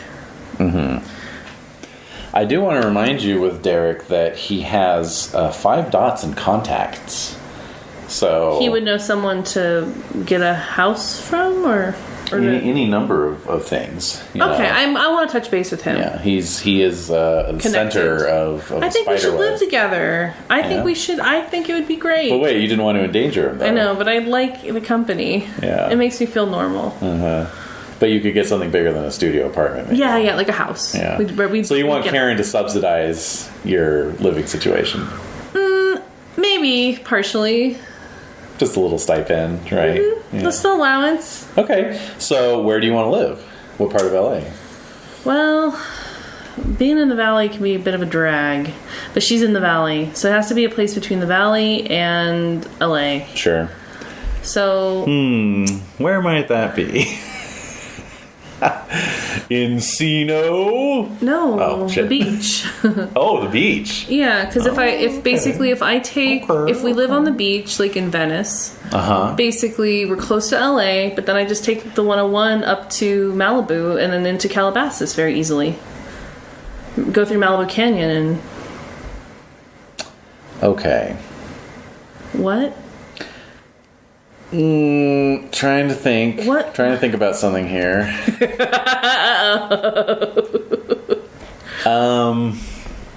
Although I want to consult with some people, so it's not like Okay. I'm going to trust Derek to tell me where I should live. I don't know, so Okay. I need to go and talk with some. Whoever you like. What? Whoever you like. Yeah, just other whoever survived. Maybe see if Christopher's around. Find Taste of LA is burned down to the ground. No! Then I'm like, I am going to the fucking cable access studio and I am burning and draining every last motherfucker in that freaking. Yeah. You thought Tetradon was bad. Basically. So my blood pool is holding steady. Yes, I was going to mention that. Just, that was your blood pool at the end of last session. So, we'll just assume that this, you've maintained it or you topped up before you left Fresno or whatever. Okay. So this is your blood pool coming into LA. Okay. All right, that's fine. So I need to check in with Taste. I need to check in there, see if everyone's okay. Right. I think what would be best is if I go to Taste and then I go to Derek's, and I can just sleep in that closet still if he still lives there. Yeah. Okay. Because then if I wait too long, then I'm SOL. So I'm gonna go to Derek's first on my way to Taste. Sure. So stop in Encino Right. and say see if he's still there, and just check in with him. Okay. So, let's see. It is the night of the 17th now. So you've got your new Jeep. You've got some new clothes. I still got to get that tattoo, You have to get the tattoo. Okay. but I'm waiting on that. Oh, okay. So, you mark I want off, Karen to be there when I'm getting it. Of course. So mark off that blood point, Okay. and you head on out. So, swinging by Derek's first. Very good. All right. So you get there. You see the lights on. Knock I head on the up to door. You hear a familiar voice from inside. Just a minute. Yeah, Derek. And then he opens the door, kind of looks at you, shocked, and then just hugs you. Yay! I hug him back. Oh, Derek! dude! Get in here right now! Okay, so I walk in. Yeah. It's like pot smoke is Yeah, basically. billowing. There's some terrible horror movie on TV. Yeah. What's going on? No. That's not how this works. You tell me everything. The last time I saw you, you were on TV doing some kind of whack-ass skit with that hot Mistress Black. Well, yeah. And there was like a fucking 800 number to call. I voted yes, by the way. I mean, no. Oh, wait, you wanted me... I voted no. Oh. Yeah. So what did you think of that sketch? It was pretty funny. Oh, I really? laughed my ass off, yeah. Oh, good. Yeah. So what happened after that? Well, yeah, so like it went to the fucking station test pattern and stayed that way for a while. And then it just came back on and it was like showing that movie. Oh, really? Yeah, the Dracula movie. Oh, wow. But, you know, it just showed the movie, right? It just had Yeah. the commercial breaks and it showed the movie. So, you know, I didn't see you. I didn't see Mistress Black. And then I was kind of waiting for you to come back and you didn't. That's fine, you know. But then, like, another night goes by and I don't see you. So, like, I'm starting to worry, you know. And, like, so I just didn't know what happened, man. So what happened? So I tell him everything. Yeah. I tell him everything. Yeah. Make his hair white. Pretty much. Yeah, like he has to get up halfway through and go take a massive dump, you know, just because it's like he's so excited by His this. adrenaline? Yeah. Like all of this shit is true. Yeah. I tell him every detail. Yeah. Every detail of that night, what happened. Not like all the clan stuff or like the stuff that we learned. So he like picturing you with like a whiteboard. A little pointer. Camarilla. Bad. Underline, circle. No. Anarchs. Way line better. between the Smiley two. face. Yeah. So, yeah. So I tell him pretty much everything. I'm like, dude, I saw the best movie like a couple nights ago, Nightbreed. You have to fucking see it. Already saw it, man. Oh my god! Already So saw let it. me talk about the movie. Yeah. It's like, hey, oh my god, did you see any parallels? Can you believe his name was yeah. Aaron? His name was Aaron. Yeah. Oh my god. Dude, I mean, like, I'm not trying to be gay or anything, but I got a little choked up when I found out his name was Aaron. Because he even kind of looks like you a little bit, you know? Oh, I don't think so. I mean, you're like, you know, a whole different league of actor, of course. But, you know, you guys dress kind of similar. Well, yeah, but then, like, you know the scene where... So I'm starting to get really into, like, what appealed to me. Uh-huh. And I don't think it would appeal necessarily to Derek. Like, really, like, remember that scene where he walks into the room and all those guys are just dead and there's blood everywhere and he can barely contain himself and he takes the blood and he licks it off of his fingers. And so I'm, like, really getting into, like, the nitty, like, the detail of that. Yeah. Does it freak him out? Well, he's just kind of like, yeah, I remember that scene. Oh my god, that was just so, like, I could so relate to that. He's like, that's wild, man. That's wild. It's totally wild. All right, so I'm kind of like, ooh, like thinking about the blood and what that would feel like, and so I gotta shake my head out of it. And okay, man. Well, I have an idea. We gotta move out of here. We gotta get out of this apartment. Telling me, so this place is a dump. I know. So I'm working on it. So I bet my closet is still a shambles. Yeah, of course. And some of my stuff's still there too. Yeah. What stuff though? Okay, so right. A toothbrush that hasn't been used. My fun saver. I have my fun saver still. Oh, that's right. Yeah. I'm gonna take it. I'm gonna take a couple pictures. So I'm gonna take some pictures of the apartment, my closet. And I'm gonna put my fun saver back in my whatever man bag. I don't know, purse. And then I'm going to satchel. So then I'm gonna what? I said, there you go. And so I said, okay, I'm working on it, man. So I will be back. I promise this time. Yep. I'm working on finding a new place to live, somewhere that's a little bit closer to the beach. So I'm trying to get him like into it, Nice. closer to the beach. Right on. Somewhere where we can just, have our house and like it'll be really nice. I promise. Cool. Sounds good. Sounds good. All right, so I'm working on it. So you might not hear from me for a couple days, but I am working on it. Yeah. All right. Oh, actually, I have this new thing. So, could Carl have got me a beeper? Sure. Yeah. All right. So I'm going to give him my beeper number. Here's my beeper number. 310. 751. 213. Yep. And so just call this number and I'll know like that you want to call me. Okay. Yeah. I've heard of these. Yeah. It's super. It'll just buzz me, and then I'll give you a call back when I can. Cool. Yeah, but that way I'll know that you're wondering where I am, and I can check in and let you know I'm okay. Nice. All right, so I'm gonna head out. All right. And I will be in touch, man. I'm so glad you're okay. Like, You're telling me, dude. I was worried about you. All Don't right. disappear like that again, okay? well, we'll see. We'll see what happens. But I am working on the housing situation, so. All right. All right, so off I go. Okay. Back in my Jeep. Go to Taste. Alrighty. Off you go to Taste of LA. Alright. Oh, wait. Yeah, no. I want to stop by the murder house, too, and see if Christopher's around. Okay.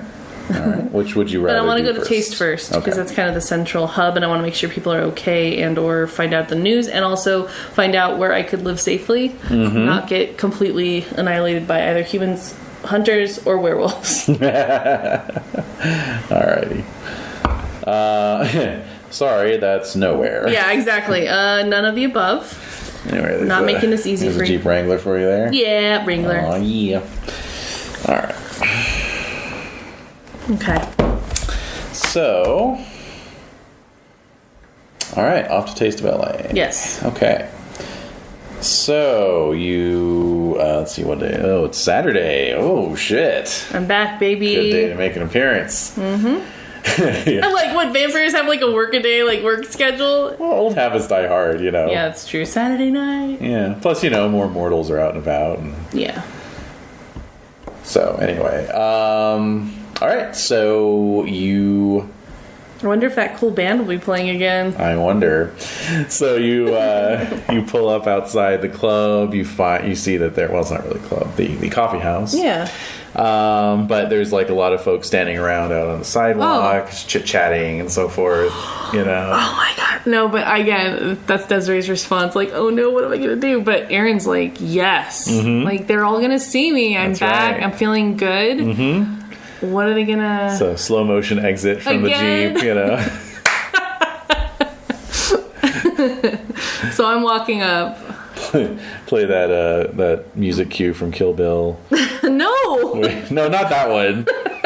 They don't want to kill me. Yeah. All their eyes turn red and they attack me.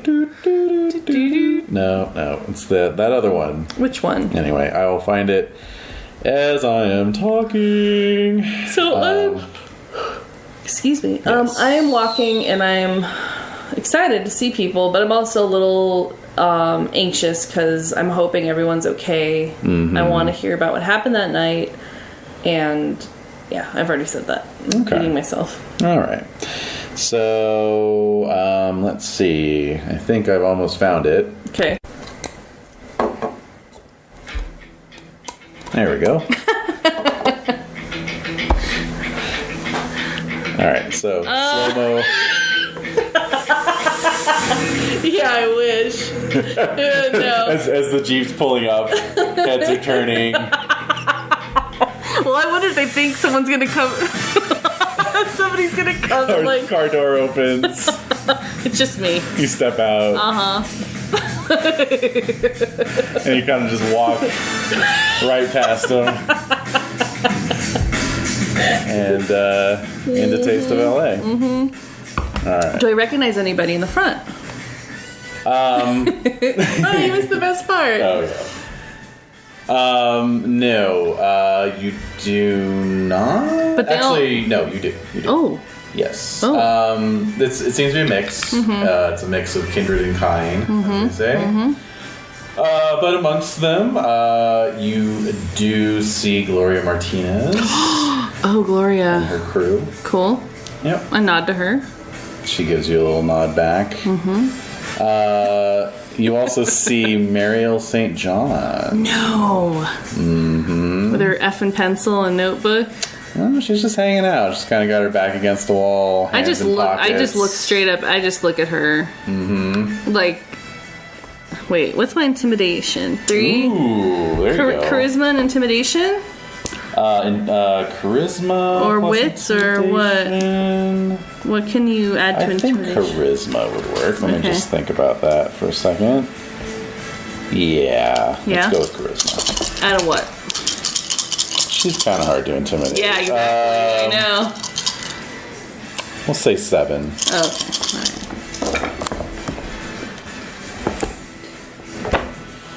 Oh my god. 1, 2, 3, 4, 5. Damn. Oh shit. Out of 7. Yeah, so she looks at you very briefly and then immediately looks away. Good. So, Alright. yeah. So I walk in. Is there anyone else? Those are the notables. Okay, so You know, a few, like, probably Bruja, you know, punkers. Yeah. You know, the sort that were cheering for Smiling Jack. yeah. Yeah, Smiling Jack! Yeah! Wait, what? Wow. Alright, so I head in. Okay. Who's inside? Let me just do one thing really fast, though. What's your current willpower? Oh, 5? 5, thank you. Uh-oh. Okay.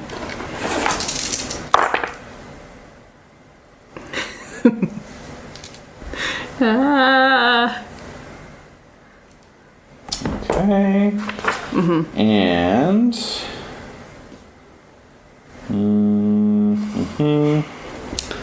Okay. One more.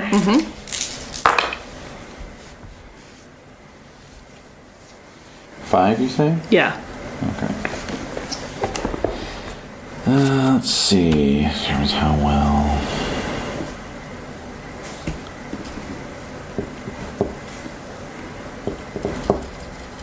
Okay. Thank you.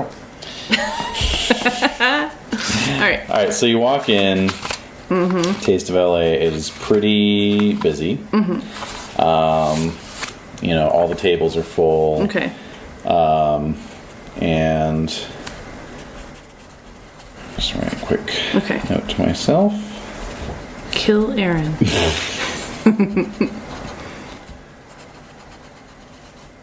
Okay. So, all tables are full. But you look around, and of course, all eyes are on you. You know. Alright. And let's see here. So, over in their usual corner is the El Hermandad contingent. Yes. Consisting And- of tonight. Consisting of your usual suspects. Jeremy. Jeremy. Salvador. Not Jeremy. He's not part affiliated, Of, no. Okay, so Salvador, Yeah. Jesus, and Crispus. Crispus? They're alive. Yes, they look perfectly fine. Okay, good. And then over at another table is the, shall we say, what would we call it? Santa Ana contingent. Oh, Rose. Amethyst and Amethyst. Rose and Zipper. And Tom Weaver. What? Oh, okay, yeah, that group. So when I see them, I immediately look around to see if Allison's there. No sign of her. Okay, Yeah. that's worrisome. Okay. And Anyone else? that is it as far as, yeah, notables. So I'm gonna go to Salvador All right. and Crispus and Jesus. So he's standing as you approach, and he kind of gives you this wolfish smile. Oh. He says, "You son of a bitch. Get over here." So I laugh and I pat him on the shoulder and I go and I sit with them. You son of a bitch. What? What did I do? They're all just kind of smiling at you. You know, their fangs kind of poking out over their lips. You know. And Crisp is like, "What did you do? You know goddamn well what you did. You were holding out on us. We just thought you were just this little defenseless little neonate. Couldn't find his way out of a tangled blanket. You and your sire team up, take down a goddamn Camarilla Justicar. We all assumed you were gone. And Jesus is like, yeah, final death, bro. Yeah, well.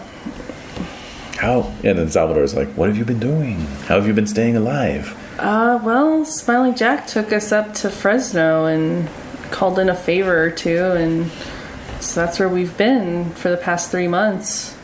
That makes sense. So Karen's back at her house, and... But you know the Alistors are going to be looking for you. I don't know, what else can we do? We couldn't stay up there anymore. No, I understand. But she feels pretty damn invincible again. So... Well, then I gave you my word, and I intend to keep it. I will do everything I can to make sure that she's okay, as long as you both hold up your end of the bargain. What was our end of the... So then I literally don't remember. I'm like, what was our end of the bargain? And he's like, yeah, you're funny. No, you're serious. I'm dumb. I'm really dumb. Yeah. I'm just like looking at him blankly, like, I don't remember. Like, just don't breach the masquerade. Oh yeah, no, yeah. She really doesn't want to do any of that. She gets it now? She understands? She seems to understand at this point. So. Okay. So in terms of reading vampire auras, can you tell, like, if people have blood bonds, like, if there's something about them that is different, or... I'm just curious. Because I'm sure it would be I don't think you can, but... Apparently you can tell somebody's daydreaming. Well, that's good. Well, that's helpful. No, it's really more about reading their mood. Okay. Yeah. Okay. So, she gets it. She gets it. But I know she'd appreciate your support, just like how you all came out. So, what happened? So as we were leaving, Smiling Jack told me that the Bloods were outside. Okay, here's what happened. Yes. Apparently, word gets out about your broadcast. Some of the Crips' sons decide they're going to come by, but they're not going to go in. They're just going to wait outside. For what purpose? We do not know to this day. But there's a few of them in cars sitting out on the street outside the studio. Yeah. Somehow the Blood finds out about this, and they show up, and a gun battle ensues. Did anyone get killed? Oh, a couple mortals, know. It really wasn't that big a thing, other than providing a very handy distraction to allow you to get away. Right. But, yeah. Yeah. Listen, I'm glad you're here. But don't come around anymore. Has anyone ever told you you're a bunk? No, I'm glad you're here. The three of us, some of our compadres, we were just getting ready to head out. We have some business to take care of. Just wondered if you might want to come along. Wow! Exclamation mark over my head. Of course. Great. All right, well, Jesus, what's the time? And he looks at his, chromed Rolex, He says, another 20 minutes or so. All right, well, let's have one last cup for the road and then head out. All right, well, actually, I'm really quick. I want to just say hi to some folks. Make the rounds. Yeah. All right. But I'll be right back. I'll be right back. Absolutely. Okay. Wow. Oh my God. All right. So, so I'm going to head over to Rose's table. And just see how she is and what she thought of everything. What did you think of me? So as you walk up, Amethyst is kind of like sitting back in her chair with her legs kind of out in front of her and the arm over the chair back, and she's like, well, back from the dead again. It isn't the notorious Aaron Evans. Really didn't think we'd see you again. Really? Well, here I am in the flesh. All right. Yeah, we all heard about what happened. Yeah, so what'd you think of that whole... Pretty impressive. I'm not gonna beat around the bush. Tom could definitely use someone like you. And he's like, yes, I definitely could. He's smiling? Yeah.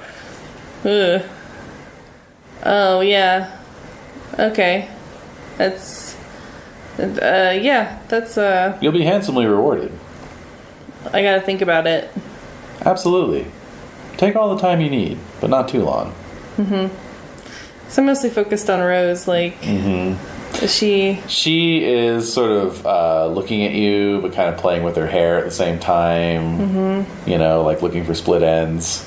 Oh. You know. Hey, Rose. Oh, hey, Aaron. How are you? I'm good. Can't complain. Yeah? Yeah. Good? Yeah, good. I look at Zipper really quick just to see. He just kind of nods at you. What's up? Hi. Are you okay? Oh, we're good. Yeah. Alright. Doing all right. Okay. Well, alright, I'll see you around. Maybe. So I walk away. Weird. All right. So before you know it, it is midnight sharp. And Salvador is, you know, fetching you from the dark corner of the club that you find yourself in, and you head out, and you kind of walk down a couple of blocks, and you know, there's like a public parking area where you find a couple black Buick sedans are parked, and a few other people have gathered. So it's the four of you, and then two other kindred, and then like four others who are, you know, possibly ghouls. You know, that's something else you can tell with Auspex is who's a ghoul. But anyway, most of them kind of wearing, you know, sort of East LA, you know, sort of street fashions, you know, baggy pants, tight undershirts, flannel shirts buttoned up all the way, you know, that kind of thing. And, you know, so there's a lot of, hey, what's up, you know, a lot of essays, this and that, you know, hand clasps, fist bumps, etc., you know. And, you know, and then Salvador is like, I think most of you know Aaron Evans, if not by name, then if not by his face, then by his reputation. You know. God. And trunks are being popped open. Okay. And Salvador kind of goes around and, you know, is like rummaging around, and then as he comes back out, he's like slinging not bandolier. What the fuck is it called? I don't know. It's like an ammunition thing. Yeah, I'm stuck on bandolier, which is the name of a national monument. I thought they were called bandoliers. Is it really? Yeah. Bandolier National Monument. No, that's not what it's called. All right. Sling for ammunition. No, not sling ammunition. God damn. Jesus. Yes, it is called a bandolier, but it's spelled differently. Okay. Bandolier instead of bandelier. Oh, yeah, no, that's what I envisioned when you said it. How interesting. All right. All right. So he's like, whoa. So yeah, he's putting a bandolier over his shoulder, and there's sharpened stakes instead of gun ammunition. Okay, so now I'm looking very confused, very disturbed. And so, like, more of these are being handed out, like belts with, you know, little slots for stakes. And then, like, silver crucifixes are being handed out. What? Okay, so so this what are we doing? Yeah, so, like, somebody's handing you a bandolier with stakes on it. I'm just holding it in my hand. Like, what are we doing? We'll tell you in the car, Aaron. Just put that on. All right, I do. We're vampire hunters. We kill vampires. It's like, I'm a vampire. I'm a vampire. Shit, you're a vampire. Yeah. All right. So, so you get in the car. Crispus is driving the other one. So it's you and Salvador and Jesus, and 2 other up and comers. So you pile in. Mm-hmm. So you're kind of sitting on in the middle seat of the back bench seat,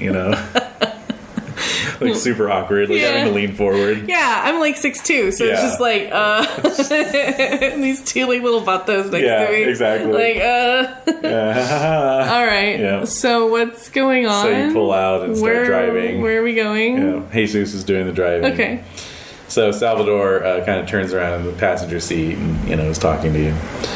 So he says, part of our job as members of El Hermandad is to root out unsavory elements.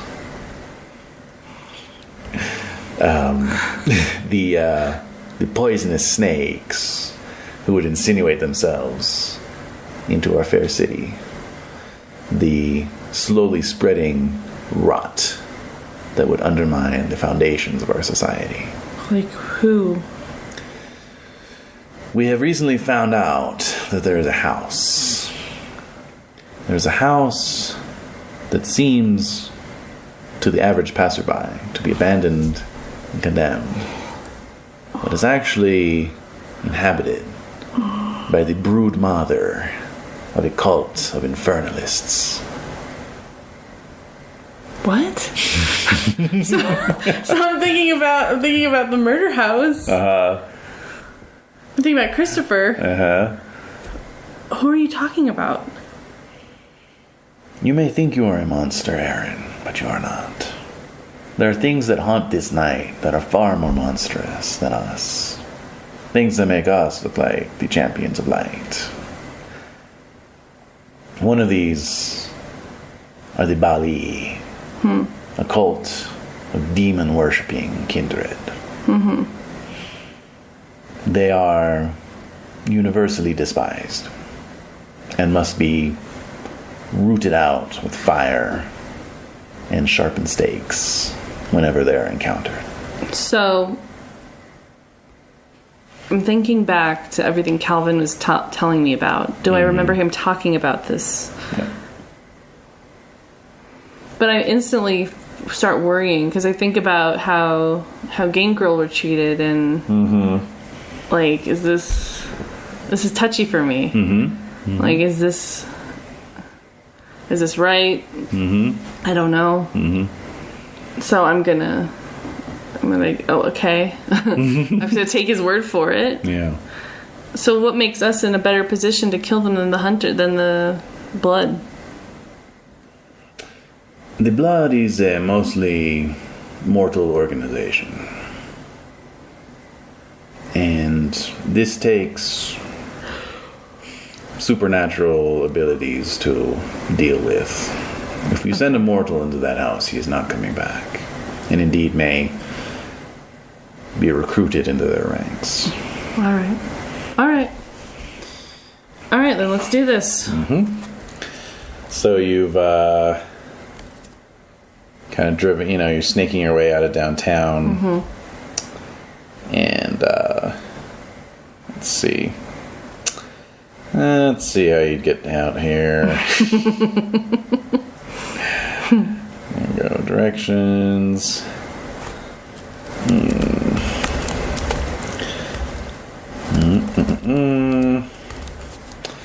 Oh, let's see.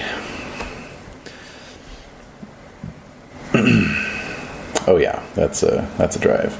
All right, so Yeah, I'm sure. all right, so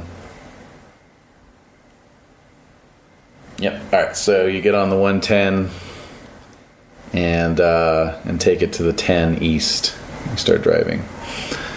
So everyone's just kind of quietly tense, just sort of in their own heads, looking out windows and whatnot.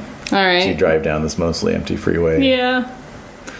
So. I have no idea what to think. Wow. All right, so I'm down. Let's see what happens. All right. So What? there's traffic. Right now? Yeah. In real You know time. it, Oh, yeah. All right, so you drive out towards El Monte. Enjoy the old man. Enjoy them, old man. There will be your last. Your last. And then you, let's see, take a freeway exit and head down Rosemead Boulevard. All right, so you're in town, or no, wait, head down Rosemead Boulevard to the 60. You're not even there yet. Oh my god. Jesus Christ. Okay, you keep driving. Wow. That's my drive. Okay, yes. All right. You head down the 60 and take the exit for Hacienda Boulevard because indeed you are in Hacienda Heights. So you find yourself driving through these, this sort of bedroom community, just all these suburban houses. But you're kind of getting towards a slightly more industrial part of town. This is where Hacienda Heights runs up against the City of Industry, crossing train tracks, and you're in a pretty rundown neighborhood. There's like vacant lots, and then you pull up. You're about a half a block away from this house that's all shuttered up. Okay. Yeah. And so Salvador says, "That's the one." All right. So- well, any words of wisdom? So he's getting out. Kill or be killed. Yeah, exactly. Watch your ass in there. So everyone's getting out. So you kind of gather together, and basically Salvador lays it out. And so basically, Crispus's contingent is going to head around towards the back. And you guys are going to head up right towards the front. And you'll just kind of come in from either end. Okay. And all right. So, Salvador's like, we don't know how many are going to be in there. We don't know what we're going to find exactly. Maybe nothing. These are just reports we're going off of. But everyone be ready. And just remember, I think most of you remember 1987 and what happened then. No, what happened? What happened then? And he kind of puts a hand on your shoulder, and he's just like, "Don't let them get into your mind." How do I keep them out of my mind? So he's already walking away. Yeah. How do I keep them out? Yeah, like no, hello. All right. I don't know how to do that. I don't know how to keep them out of my mind.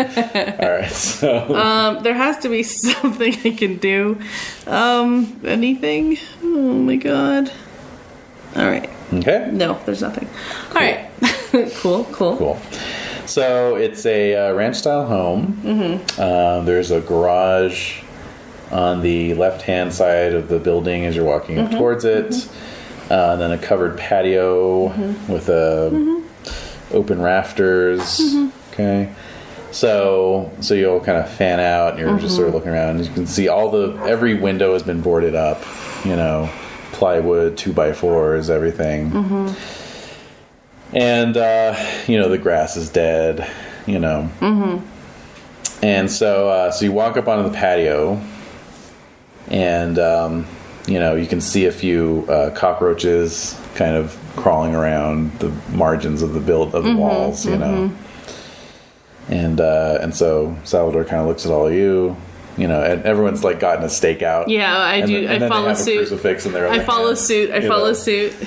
And then he kind of nods to Jesus, and Jesus kind of backs up a little bit and like just leans back and poof, kicks the door in. Okay. And so immediately you just hear all this buzzing, like flies. Oh. And a few flies are like coming out the door. Oh no. Oh no. All right. It's totally dark in there. Yeah, just. Can I turn my eyes on? Absolutely. All right, I'm turning my eyes on. Power up eyes. All right. Do I use a blood point? Nope, not for that. Okay. Not for that. So I turn my eyes of the beast on. Okay, and so Salvador notes that and says, "Aaron, you lead the way." Oh my god! Wow, I'm such a Mary Sue tonight. All right, so Well, you're the only one with this night vision thing going on. So I'm like, shit, no. So I walk forward. yeah. What do you think we should do, Aaron? Yeah, like, no, I don't know. No, he just wants you to lead the way because you're like 'Cause I can see- Pathfinder mode, basically. Well, that, and I'm kind of big, so Well, that too. I'm gonna walk forward. I'm gonna head forward. So I'm gonna head into the house. Okay. So you walk into this foyer area. Yeah. Immediately beyond it is this sort of massive vaulted room that's like kind of a combo dining room / great room. There's like a 7-panel folding door set on the far wall. All right. And then like a big fireplace, on the wall to your right with like, excessive stonework. Yeah. And then off to your left there's like a kitchen island. Okay. And then the kitchen. And just a lot of flies. Flies and moths and just all sorts of... And then on the floor, there's just cockroaches scuttling in all directions. God, just crunch, squish. Yeah. Oh, disgusting. All right. And they're like landing on you, crawling into your ears and nose. All right, so trying to deflect that. Looking at the hole, I see nothing. You see nothing. Going forward. All right. Heading into the kitchen, I guess? Yeah, so you walk into the main room and you can see that, basically the only exit from this space is through the kitchen.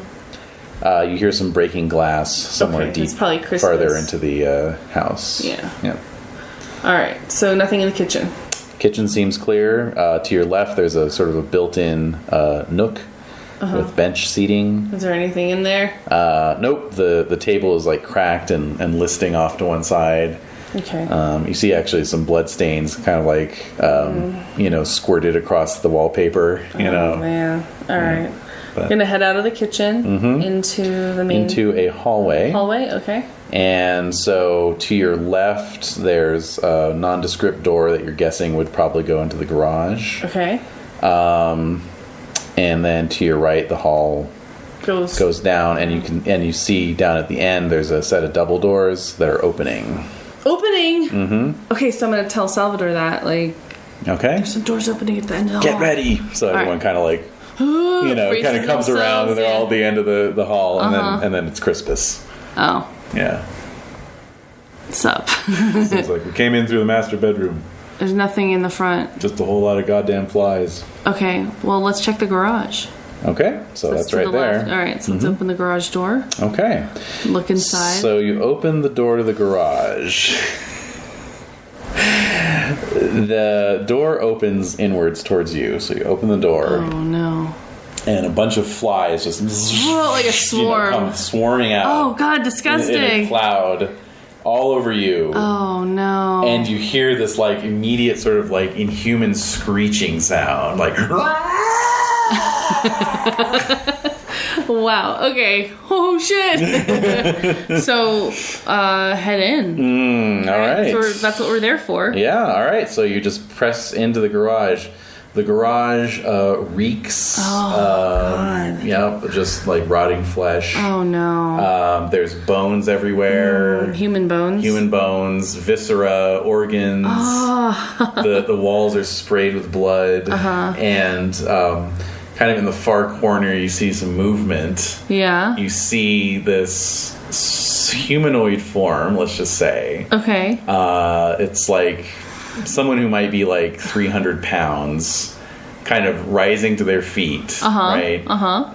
They're wearing sort of tattered rags, and they have this massive distended belly, like a fully pregnant belly, sticking out from the rags, and then this like sort of twisted face under this like matted hair that's just like screeching at you, and they're pulling this kind of rusty butcher knife out of their belt, Oh wow. Yeah. Okay, so let's attack. Okay, so you're running in, and the thing sinks the butcher knife into its belly. And basically cuts up the belly. No.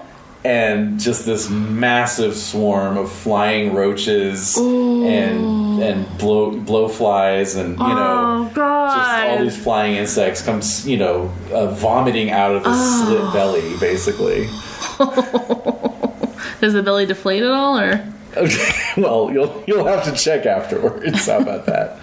All right. All right. So let's I'll kill need an one. initiative roll from you. Okay. So what I'm remembering is initiative is, it's not strength. Well, is it just a D10? It is a D10, but you're going to add Plus it to 2 willpower. Willpower? No. Nope. Dexterity.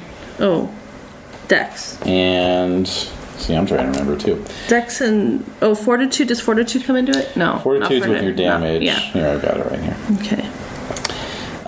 It is your Dex plus your wits. Dex plus wits. Yes. Okay, so that's a D10 plus for me it's 5. 8. Okay, I'm just trying to get my stats up here. 8 total. Yeah.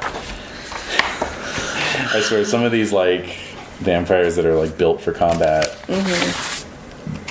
it's like they would start at like a 15. You know? It's just crazy. Yeah, no, I'm not built for combat. Built for love. Oh my god. I'm a gangrel. I'm not built for combat. What? I'm subverting the. Right, subverting the paradigm. All right. No, I'm gaining combat. I mean, I obviously know that I need to build up my dex and my wits. So my wits are 3. So. Or pick up some celerity, because each dot in celerity adds +1 to your initiative. Oh, okay.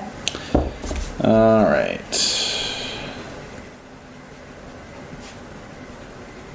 My PDF is just being very, very slow right now, so.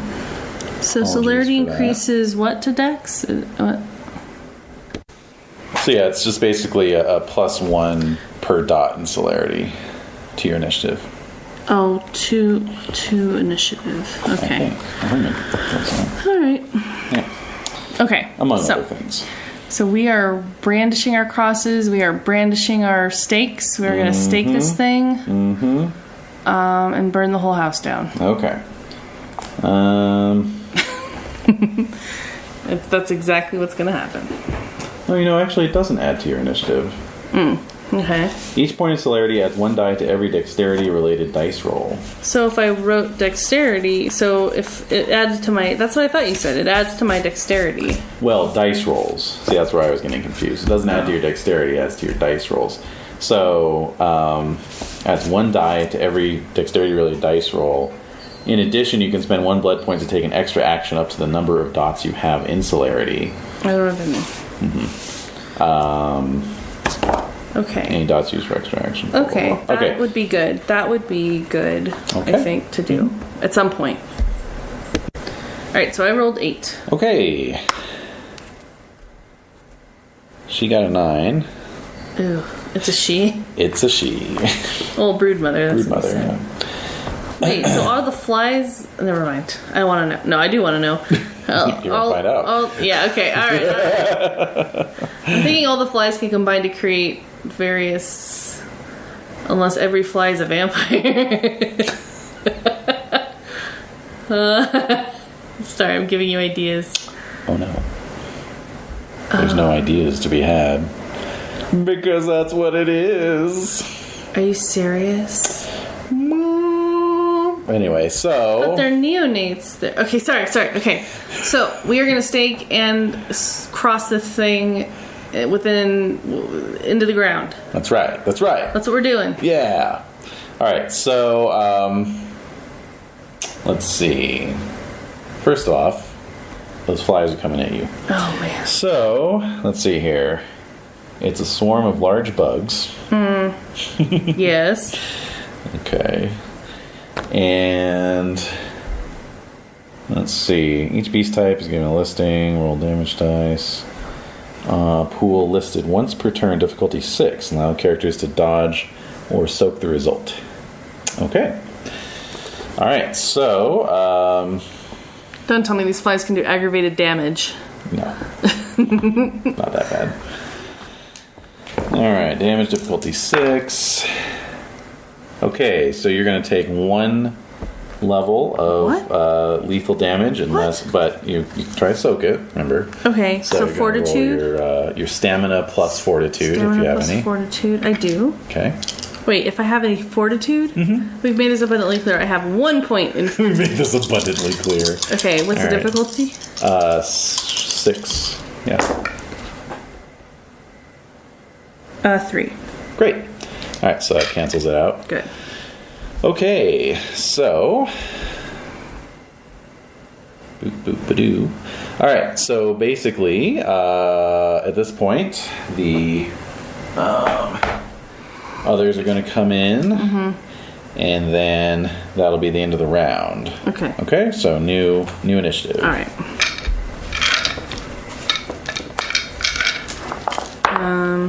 Oh, right.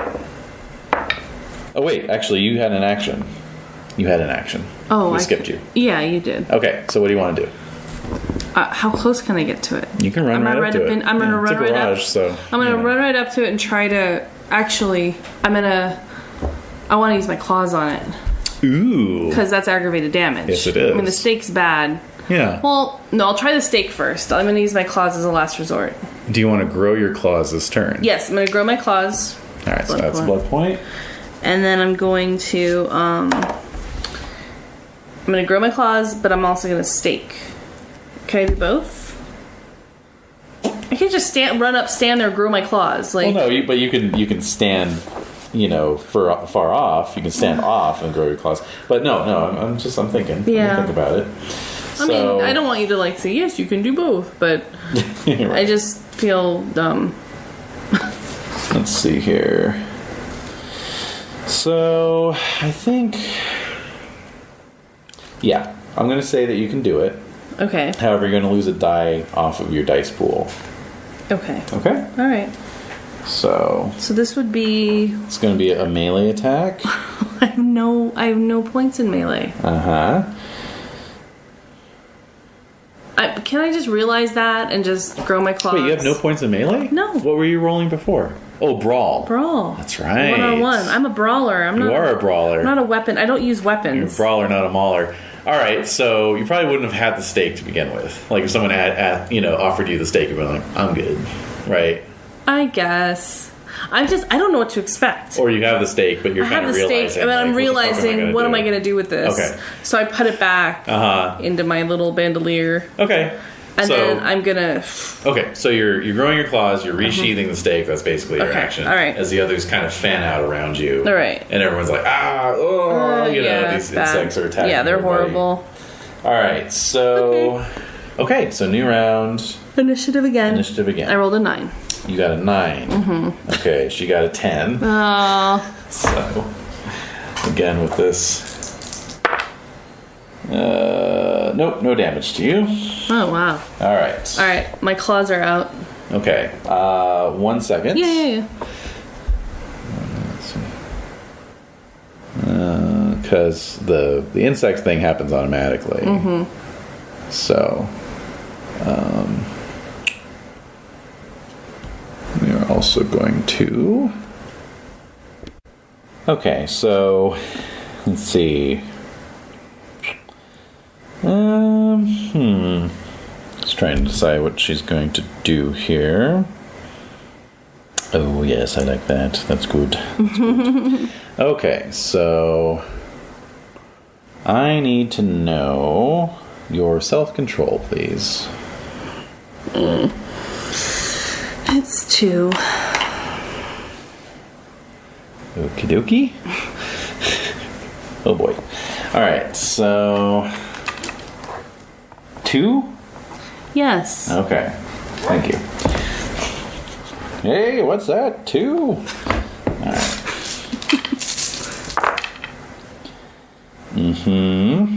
Okay. Right. Okay. If successful. Alrighty. Yep. Okay, so you feel her inside your head. No.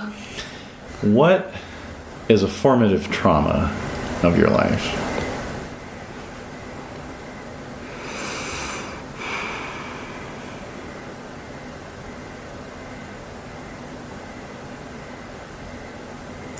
Performative trauma. Yeah. Well, so we lived in a, I mean, we were living on a farm. Mm-hmm. And the roads are very, I mean, they're rural roads. But, you know, people don't pay that much attention driving through those roads. Mm-hmm. So you might think you're safer there, but they're really not. They're actually really dangerous. And so I had a little sister who was playing in the road, even though we told her a billion times not to. And she got hit by a car and died. And I was like, she was like 5, I was like 7. Okay. And I couldn't do anything to save her. All right. And on that note, it's your turn.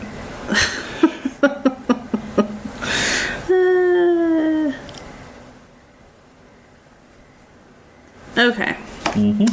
My turn. I'm going to try to swipe at her with my claws. Absolutely. Okay. So, we got Brawl. Yep. Dex plus Brawl. Dex plus Brawl. So 4. Nothing else I can augment it with?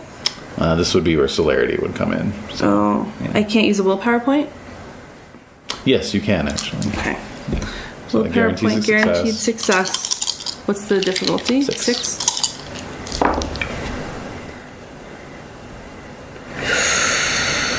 I botched that. Well, I had 1 success. Okay. Right? But I had 2 1s. And Okay. 6. A botch is if you roll any number of 1s and 0 successes. Like. Okay, so wow. If I hadn't have. Okay. 1 success. So 1 success from the willpower point. Yeah. Basically. Whoa. Okay. All right. That's fine. So wow. that's. But that's good enough. That's good enough. So basically, you're sort of fighting your way through this swarm of biting insects. You can feel some of them like just clamping onto your flesh and nibbling. And you're kind of just like finding your way. You hear a couple of the others like screaming and running out of the room because they just can't even take it. You know. No. And you're fighting your way up, and then you can feel this like fingers in your brain, basically, just like sorting through your brain like a file cabinet. Yeah. You know. How can I close my mind? And you're starting to hear these like kind of the sounds of your sister's scream because you were within earshot when she got. Oh yeah, hit. I was. No, I saw it happen. Oh, you saw it happen. All right. And the screeching of the brakes. The thump. My mom screaming. Yeah, your mom screaming. But and so you're just like and so you just kind of like wildly lash out, and then you feel your claws hit the skin, and it's just like going through like old fat, basically. You know, it's like, you know. So go ahead and roll your strength plus 1 damage. Right. Strength plus 1 dice. Difficulty 6. Ooh. 2. Okay. Oh, wait, I don't add the numbers. No. So You're just counting. You counted so 2 successes. Okay. Out of 4. All right. That's a fail. So she's taken. Well, she can't soak because she doesn't have fortitude. So she's taken 2. Okay. 2 hits. So she's hurt. Yep. Let's do this. Okay. Coming back. All right. So Salvador. Oh my God! How do I close my mind? So I'm also thinking that at the same time. Get out of my mind. I really put that. Yeah. No, I just had put that out of my head. I wasn't thinking about it. Oh yeah.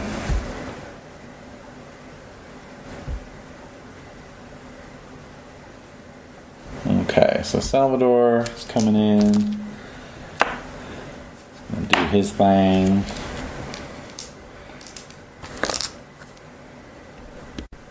All right, so Salvador, of course, is doing all right. Yeah. And wait, I have. Oh, never mind. I have concentration. Concentration? What's that? That's one of my merits. Ew. All right. Let's take a look. Something at like I can focus more. I need to create a little cheat sheet. Yeah. Yeah. for myself here. How many points concentration? 1. Okay, concentration. You are unaffected by any penalties stemming from distracting circumstances. So if I have any penalties, Yeah. but you haven't really told me, like, because you have this distracting Well, it's thought. because you've been able to sort of, like in this case, for example, with the insects, Yeah. you know, I might say, like, if you'd taken damage, I might have imposed a penalty, but now I know not to. Yeah. So, anyway, let me just do Salvador's. Okay, sorry, I didn't mean to interrupt. All right, so basically Salvador runs up Yeah. and just sticks his crucifix right in this thing's face. And it actually, like, recoils from it, like, Oh, wow. you know. Okay. Holy crap. It's weird to see it actually happening in real life. Yeah.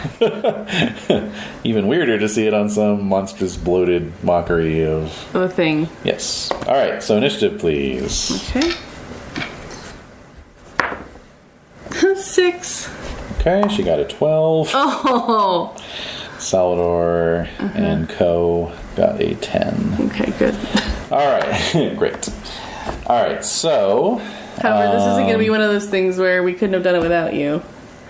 What do you mean? Like one of those scenarios where, oh, we couldn't have killed that thing without you. Yeah. No. Well, you helped. I'm still cutting my You did teeth. get your claws in there. I did. Well, I'm going to do it again if I can. Yeah. All right, what is your lowest virtue? That is your self-control. Self-control. Self-control. All right, roll your self-control. Difficulty 6. Oh, man. 1 success. Okay. All right. So yeah, you can still hear these echoes in your mind. It's upsetting. Yes. All right. So Salvador is holding the crucifix in this thing's face. Jesus runs up on the other side. Oh wait, actually, we got the flies first. Hold Oh on. no. Wait, why do the flies have more initiative? Because they act on her turn. Oh, okay. Yeah. 1 point of damage against you, unless you can soak it. 1. Oh. Fortitude plus strength? Stamina. Yeah. 4, okay. 4. Oh, 3. 3 successes. 3. All right, Yeah. you're good. Okay. All right, so Jesus runs up on the other side. He's got his stake out.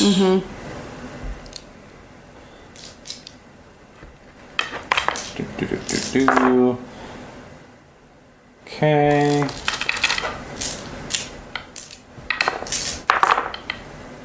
Oh yeah. All right. So he just plunges his stake right into this thing's heart. Oh, wow. Yeah, and like. Oh. Does it get through all the layers of... It does. He kind of like plunges it in and then like takes his hand just like and just forces it in. And as he's forcing it in, like you know, black blood is like kind of coming out around it, and like in the blood are little insect eggs and larvae. You know. Oh my god. And the thing's just like, and then it just, you know, stops moving. It doesn't turn to ash or dust or anything. It just stops. What are the flies doing? Flies are still buzzing around, but not as aggressively. You know, so like, you know, the other, you know,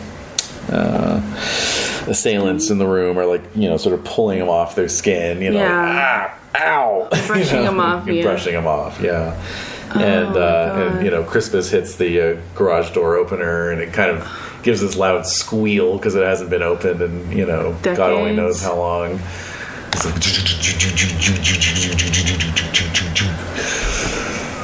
and you know, everyone kind of like stumbles out, you know, coughing and yeah. swatting the bugs off. You know, So these flies are going out into the world? Mm-hmm. Okay. Wait, do I have any kind of a thought that maybe they're vampire flies? I mean, Or they're they just horse flies? Yeah, they're like horse flies. Yeah. Weird. Okay. Mm-hmm. So I'm shaking my head, like, just like really, really upset. Mm-hmm. So I go and I sit down on the curb and just have my head in my hands. Mm-hmm. Yeah. All right. So, yeah, so everyone's kind of similarly, you know, put out. Mm-hmm. And so, you know, you just kind of, you sit there for like, you don't even know how long. Yeah. You know, and then you hear, you know, a pair of steel-toed boots come up beside you. Mm-hmm. And it's Crispus. Mm-hmm. It's like, we got one more thing we need to do. All right, so I get up. Okay. And What so is it? you help them drag this carcass into the backyard and basically tie it out, you know, spread eagled in the back lawn right in the center so that when the sun comes up, Mm-hmm. you know, it'll hit it. Okay. Yeah. And Salvador assigns a couple of the ghouls to just hang out and guard the carcass until sunrise. You notice, like, as you're doing this, that, like, you know, the parts of the flesh, like, that where you ripped it open and stuff, you can see that, like, the muscle tissue and stuff was, like, just basically a home for the larvae and the insects. They were just burrowing through the muscles. Oh my god. What causes this? Like, what is this? I say to Jesus. We don't really know. I mean, these things, you know, they're devil worshippers. They summon demons. And some of them get like this, you know, and they're sort of like the heart of these cells. So there's more out there.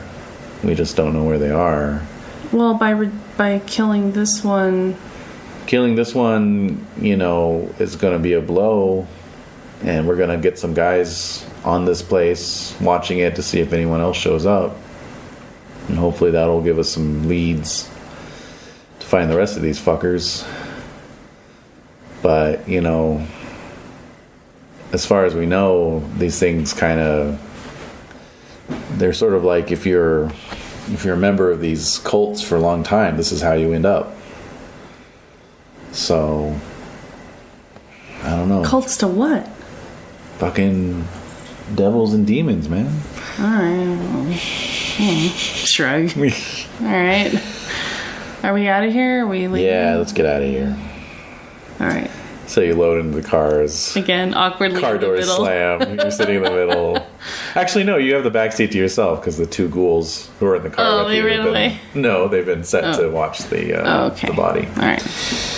I'm just sitting in the back. I take the stake thing off of me. Yep. And I just roll down the window. Just like almost like kind of just leaning out of the window as Yeah. we're driving down the freeway. You're just kind of taking surface streets back. Okay. You know, less of a, you know, time impetus at this point, you know. And, yeah, you're just kind of wending your way. So back along Salvador certain is in the streets. car. Mm-hmm. So I'm gonna ask, like, so how can I block? I mean, how can? Anyway, she got into my head. Well, she can get in there, but you kept her from doing anything, so that's good. What do you mean? She can make your worst memories real, manifest. Felt pretty damn real to me. I didn't see you flailing around fighting phantoms, so you did all right. All right. You did all right. All right. Yeah, I headed up a raid back in '87 that didn't go nearly that well. There were a lot more of those fiends there, and we had guys never quite the same after that.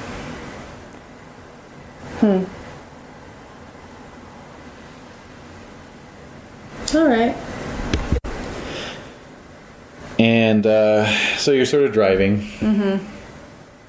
And Or making riding your in the way- car. Right, well, yeah, you're riding. They're driving. Making your way, surface streets. Yeah.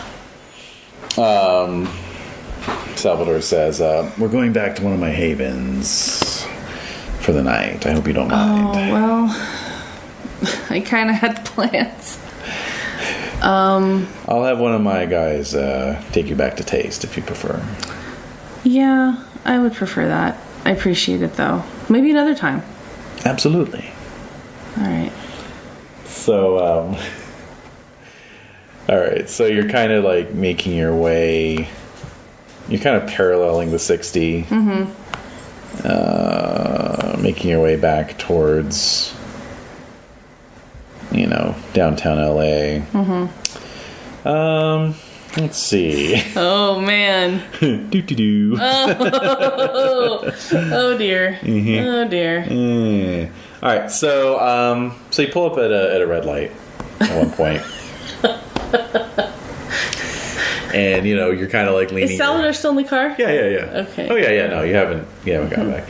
So pull up at a red light, and you're kind of leaning your head, kind of half out the window, And this car comes pulling up. It's a 4-lane road, so this car comes pulling up alongside you. And, it's kind of like a custom, like El Camino. Oh. Okay. And you can hear some loud music booming from within, and then like one of the tinted windows goes down, Yeah. And there's a guy inside with a blue headscarf on. Oh shit, is it Mohammed? It's not Mohammed, but he's just like, yo man, where you from? I don't even know how to answer that question. and so like Salvador like rolls his window down and he's like, fuck off, you fucking piece of shit, get the fuck out of here, you're not even on your turf, get the fuck out. Oh my god. And then then like more windows roll down and like, fuck you, and like like fangs are coming out, and like just general oh my god. general shouting and hissing, and so forth. The light cannot turn fast enough. Yeah. So I'm like trying to will the light to turn. Yeah, so there's just a lot of loud shouting. You see like a couple like chrome plated guns being flashed, What the hell? Yeah, and so then the light turns. And the the El Camino's tires spin, burn rubber, and then Right. just take off ahead of you. What the hell was that? Fucking Crip sons! They're not even supposed to be around here. Says Jesus. All right. So you see Salvador kind of watching cagely, and he sees them hang a right about 3 blocks down. Shit. And Can we just get back on the freeway?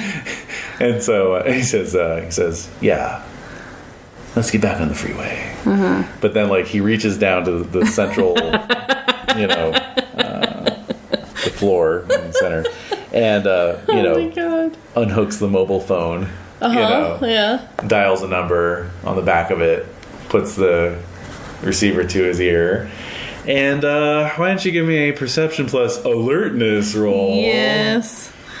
God, like getting shot in the face wasn't bad enough for this guy. So Perception plus alertness? Yeah, difficulty 5. Okay. Oh. All right. You're sitting right behind him. 5. Whoa. Okay. So basically, yeah, you have like you're like in a perfect little sonic pocket, and you can hear the phone, so you can hear the phone ringing, and then you hear the voice at the other end, and it's like, yeah, this is Cutler. And Salvador says, yes, I have some information that you may find valuable.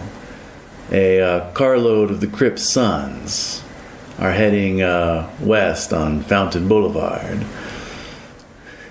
And If I had a stomach, I would be like, oh my god. yeah. Oh my god, I'm trying to contain myself. Yeah. And then you hear Cutler's voice, and he's like, oh, all right, man. Yeah. Hey, thanks a lot. You've been a real help in our fight against the undead, man. I just want to really thank you for that. I'm going to get some guys on that right away. And Salvador says, think nothing of it. And then he just hangs up. Okay. The blood I have in my veins is colder than cold. I just go back to looking out the window. Mm-hmm. Motherfucking Bruja fucking fucks. Alright, so So shortly, I need to get out of there. I am feeling whatever it is instinctually that's been imprinted on me. Mm-hmm. I need to be alone. I need to not be around these people. I'm sick of it. I'm feeling like a caged animal. Yep. I'm feeling like used. I'm feeling really sick. I gotta get out of here. I cannot get out of this car soon enough. I'm just like, I have to say my claws come out. Ooh. And kind of go into the upholstery of the back of this. That's what right. is it? Yeah. A Buick. Buick. LeSabre. So this, like, I'm kind of like scratching the upholstery. So leaving kind of like, yeah. You gotta get out of here. Yeah. I've been on car rides like that. Haven't we all? But no, I'm like kind of tearing up the upholstery. Like, I don't realize I'm doing it. Yeah. Like, I'm doing it like totally mindless, but I'm trying to like stay composed. And I'm thrashing the upholstery in the back. All right. So yeah, the car eventually, stops outside this, rather large housing complex. Is it like an apartment? No, like it's an old house, that just takes up like a half a city block. Oh, wow. Yeah. So let's see. Damn. But anyway, yeah, there's like a wall around it with like razor wire. Yeah. Among other things. Among other things. Yeah, you're somewhere in East LA. Okay. And so then Salvador's like, as you get out of the car, he, puts his hand on your shoulder and he's got that kind of charming look on his face again. Yeah. And he's like, I want to thank you again, Aaron, for coming with us. I know it must not have been easy and that this night has been muy difícil, but I just want you to know that we'll be talking a bit some more the next time I see you. And he kind of pats you on the shoulder. And then, hey, what was A? This guy comes around, he's like, give Mr. Evans a ride back to Taste. All right. He's like, yes, sir, Salvador. Right. So, he takes you around to a little, two-door coupe. Yeah. You hop in. All right. And then it's just like a quick drive into downtown. All right. So. Thanks, Jose. Yep. So. Anytime. So, yeah, it's about 2:30 in the morning. So I'm going to just check back into Taste, see who else is there. All right. It's about as crowded as it was before. Is Rose still there? Santa and the kids. You know what? I like randomness, so I'm gonna go for it. Randomize it here. Yeah. And say on odds, she is. Evens, she's not. Odds. So yeah. So Rose is there. Amethyst is not. Okay. And Zipper is there. Of course. So I'm gonna walk in. I'm gonna get a cup of blood. A cup of your finest blood. Yeah. All right. So I'm gonna sit at the bar for a little while. Is there anybody else there that wasn't there before that maybe I know? None that you recognize. Okay. Yeah. No standouts or anything. Okay. So I'm gonna look over at Rose. Is she looking at me? Make a flirting roll. No. What? Like, okay. Yeah. Perception plus alertness, please. Okay.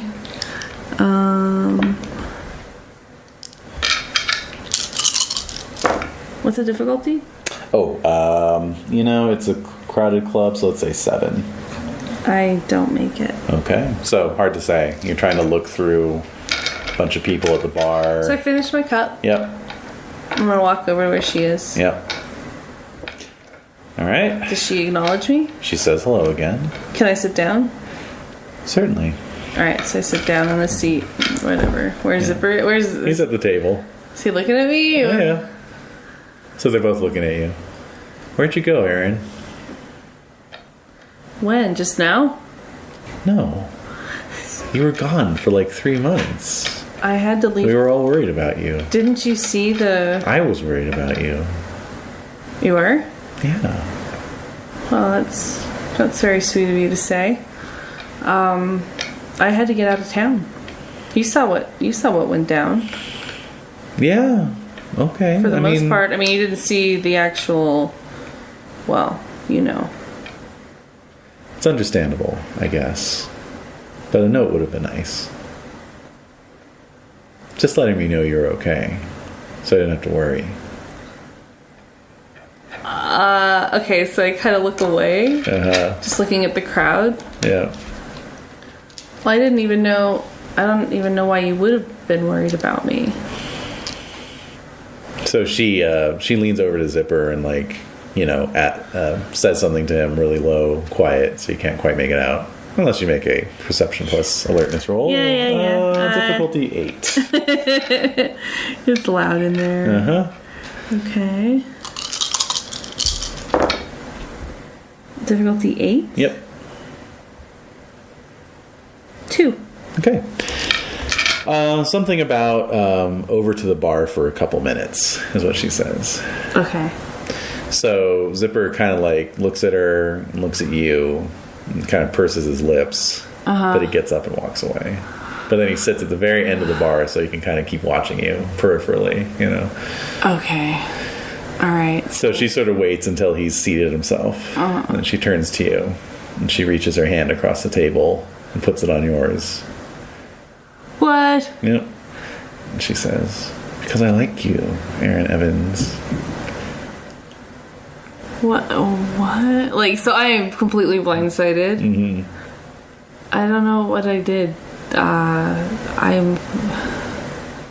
You're a really nice girl. You know, you can drop the false modesty. Because we all know now that you're just as brave So I'm like looking at her kind of incredulously. and capable as you are handsome. You're not just a pretty face. Well, do you have a crush on me? I guess you could say that. But don't leave me hanging. You know, it takes a lot to admit this. I know, no. Okay, so I'm like, no. Like, yeah, no. That is so nice of you to say. You are a beautiful girl. I just have a lot going on in my mind right now, and I don't know what to do with that. The gift that you are putting in front of me. Okay. So she kind of withdraws her hand, you know, and she's like, well, fine, I guess. I don't know. I mean... I don't really know you. You want to go somewhere? We could get to know each other a lot better. I just got back into town, but let's take a... Let's... All right. But I really want... Yeah, I mean, maybe, like, I want to take a rain check, because, yeah, I mean, you were really, really helpful. You and Zipper were both amazingly helpful when Salvador got shot. And, I mean, I think you're beautiful and charming, too. But I don't really... I don't know, my head's in a lot of different places right now. All right. I mean, you remember being... What? Being so new to this? You have to remember that. I do. It's scary. I get it. That's part of your charm, though. You're like a little lost puppy dog. But, you know, I'm really... So I wrinkle my face She's up. like, I'm saying a lot of things. I wrinkle my face up. I'm like, okay. I guess it's just stuff I've been thinking about for the last 3 months, and now that you're here, I don't want to, like, waste any more time, so... Anyway, I've said my piece, and so she kind of gets up very quickly, you know, gets her stuff together. Mm-hmm. She says, I'll see you around. Yeah. Okay. Yeah. So she leans in and gives you a quick peck on the cheek. Oh my god. Oh my goodness. And then, you know, heads out, and Zipper kind of, like, looks at you as he spins around on the bar stool, and then hops off and follows her out. Oh god. I gotta get out of here. Why did I come back around all these people? Fresno's looking pretty good right now. I'm like, god damn it, Fresno's amazing. So I'm going... Embrace your inner gang role. Exactly. Head to the hills. So I'm gonna... Speaking of which, I'm gonna go to Los Feliz. So I'm gonna go back to the murder house. Yes. What? The murder house. I just love that it's the murder house. Yeah. The murder house. Mm-hmm. All right. So yeah, you head to the murder house. Well, no. So as I'm driving to the murder house, I'm thinking, Irina likes me. Mm-hmm. Rose likes me. Yeah. I guess Karen's kind of... Well, Karen's Karen. Karen's Karen, yeah. But that's like just... It's like, what the hell? Like, I got the coworker... I mean, I've always been very charming. Girls have kind of liked me in general. Mm-hmm. But I've had kind of some girlfriends. So I'm thinking about all of this. Like... I don't know what to do with it. I'm kind of feeling Anyway, I just gotta check in. So I go to the murder house, see if Christopher is there. All right, how do you want to go in? The way I came when I very first arrived. Basement. Yeah. All right, so you head in through the basement. Mm-hmm. You find the door unlocked, actually. Oh. So you just walk in, and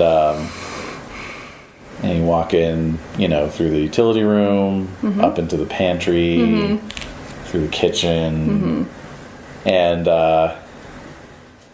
there's no sign of anything. It's sort of eerily quiet, and then you hear this kind of blood curdling scream coming from somewhere in the house. Oh no! And then the sound of running footsteps. I'm gonna kind of hide, draw back into the shadows. Yeah. All right, and so you draw back into the shadows, and you see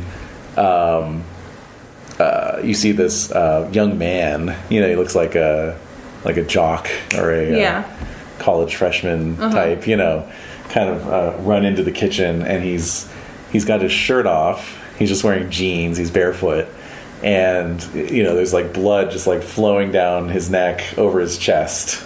And he just looks totally wild-eyed. And he's like, oh shit. So what do you do?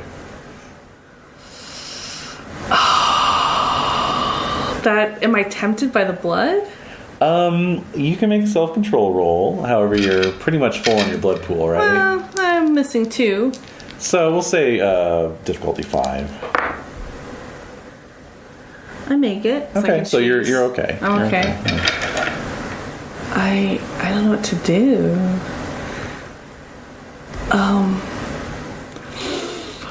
Oh my god, I've seen so much crazy shit. All right, so you're hesitating. Yeah, I don't know what to do. I don't know, because I'm like, who's after him? Right. If it's something, because then I think back to maybe there's something else inhabiting this house that that just started re-inhabiting this house. Sure, about the night, maybe there's something else coming after him. Yeah. So I don't know. Okay, so I'm just hesitating. You're just hesitating, and so he can't hear my breathing. I don't have any breathing. I'm deadly quiet in the shadows. Yeah, no. So he's like, oh shit. So he's trying to decide, and so then he sees the door that's hanging open from when you came up through the pantry. So he starts bolting for it, and then from that door, which is where you came in, there's just this blur of motion, and then just runs right past him, and you hear this kind of like a metal blade, and basically the body takes the guy takes 2 more steps.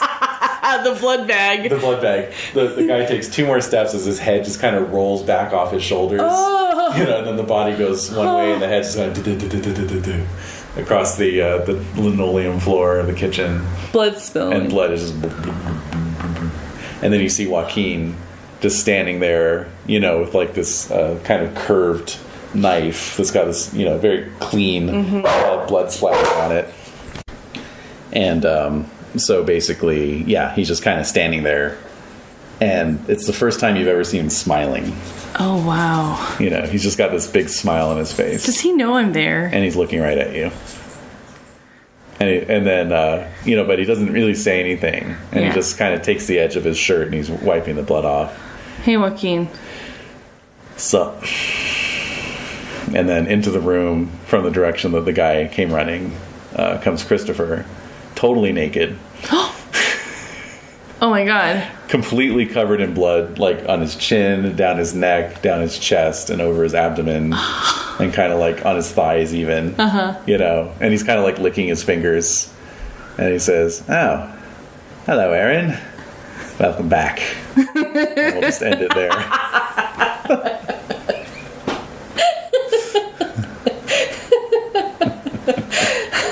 Oh my god.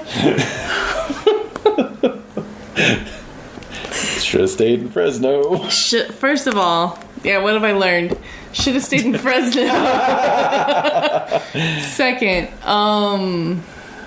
what the hell? Yeah, so what did you learn? I learned that things are not what they appear. Mm-hmm. That there is a seamy and sordid underbelly to every single person that I'm encountering and interacting with. Mm-hmm. There's layers upon wheels within wheels, layers upon layers. And I'm kind of feeling strange because I feel fairly guileless and like I'm honest, like of my dealings. So far, it's only been 6 months or whatever, or 3 months, 4 months. 4 months, yeah. About 4. Oh yeah, 3 to 4 months. So I'm like, am I gonna get as bad as that? I mean, what do? You must get bored after time. So anyway, so what do I learn? I've learned about new clans. I learned True. I learned that I'm not a melee weapon person. I'm at this point I'm all about the claws. Yep. I learned that Rose likes me. Likes me. She likes you. She likes me. Wait, Arena just likes me. Well, she hasn't been as overt as Rose. Yeah. Yeah. Karen likes me. Yeah. It's strange. Yeah. It's a strange relationship. So my relationship with Karen, well, I learned about the ghoul thing. I learned that I saw the ghouls like age and looking really raggedy when Karen was gone for that long. Right. That was strange. I learned that, so that's pretty much all I can think of. That's more than enough. Okay. The impression I get is really all it's looking for is like one thing, But like I learned that Salvador is the puppet master behind the blood. I'm an overachiever. But you are an overachiever. I'm an overachiever. Pardon me. All right, +1 for role playing, obviously. Okay. So that's 3 points. Okay, that's it. Wow. So actually, there's a postscript. Yes. Because it's going to be a little bit of a flash forward, actually. Oh. Okay. All right. But, yeah. Epilogue? Epilogue. Epilogue. Basically, that morning when you go to take your rest, wherever that may be. At the murder house. Okay. I'm going to sleep there. I'm going to talk with them and sure. catch up. After they feed, of course. Of course. So you've got your little walk-in closet at the murder house. Yeah. That you like to sleep in. So you seal yourself in and go to sleep. And, you have dreams. Just like when you were alive. And they're usually kind of just dreamy, weird dreams, But the dream you have that night is that you're back at Taste of LA. And, it's like one of those things where you have a dream, the time and place you're there. Yeah. So it's almost like a memory, like you're working through a memory. And so you've just finished talking to Salvador, and then you went over and talked to Amethyst. And then you're kind of like thinking you're going to go back over to Salvador, but then Marielle comes up to you in this dream. So it's like seems to be diverging from what actually happened. So she comes up to you and she asks if she can have a word with you. And you say sure, even though you're not quite sure why. And so she kind of pulls you over into a corner. I was in a dark corner. Weren't you, though? And talks to you about something. But it's like in the dream, what she's saying doesn't make any sense. Like muffled? Or is it like I can't really hear the words, or the words don't make sense? It's like she's definitely saying things, and you're understanding them in the instant she's saying them, but then you're immediately forgetting what they are.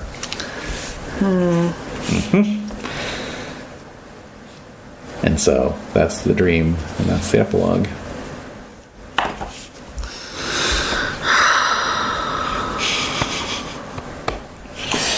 All right. Damn. Join us again next week for more adventures. Oh my god. Any final thoughts?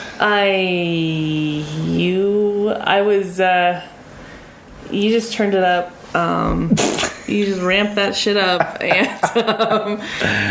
and yeah, he's still like, I was feeling so. I'm glad, because I was nervous because I was feeling so confident at the beginning, and I was beginning to get anxious, and then now I feel just like I'm right back on the bottom rung, which I love, because then it's just like, what the hell? Right. So thank you You're for welcome. running this for me. Of course.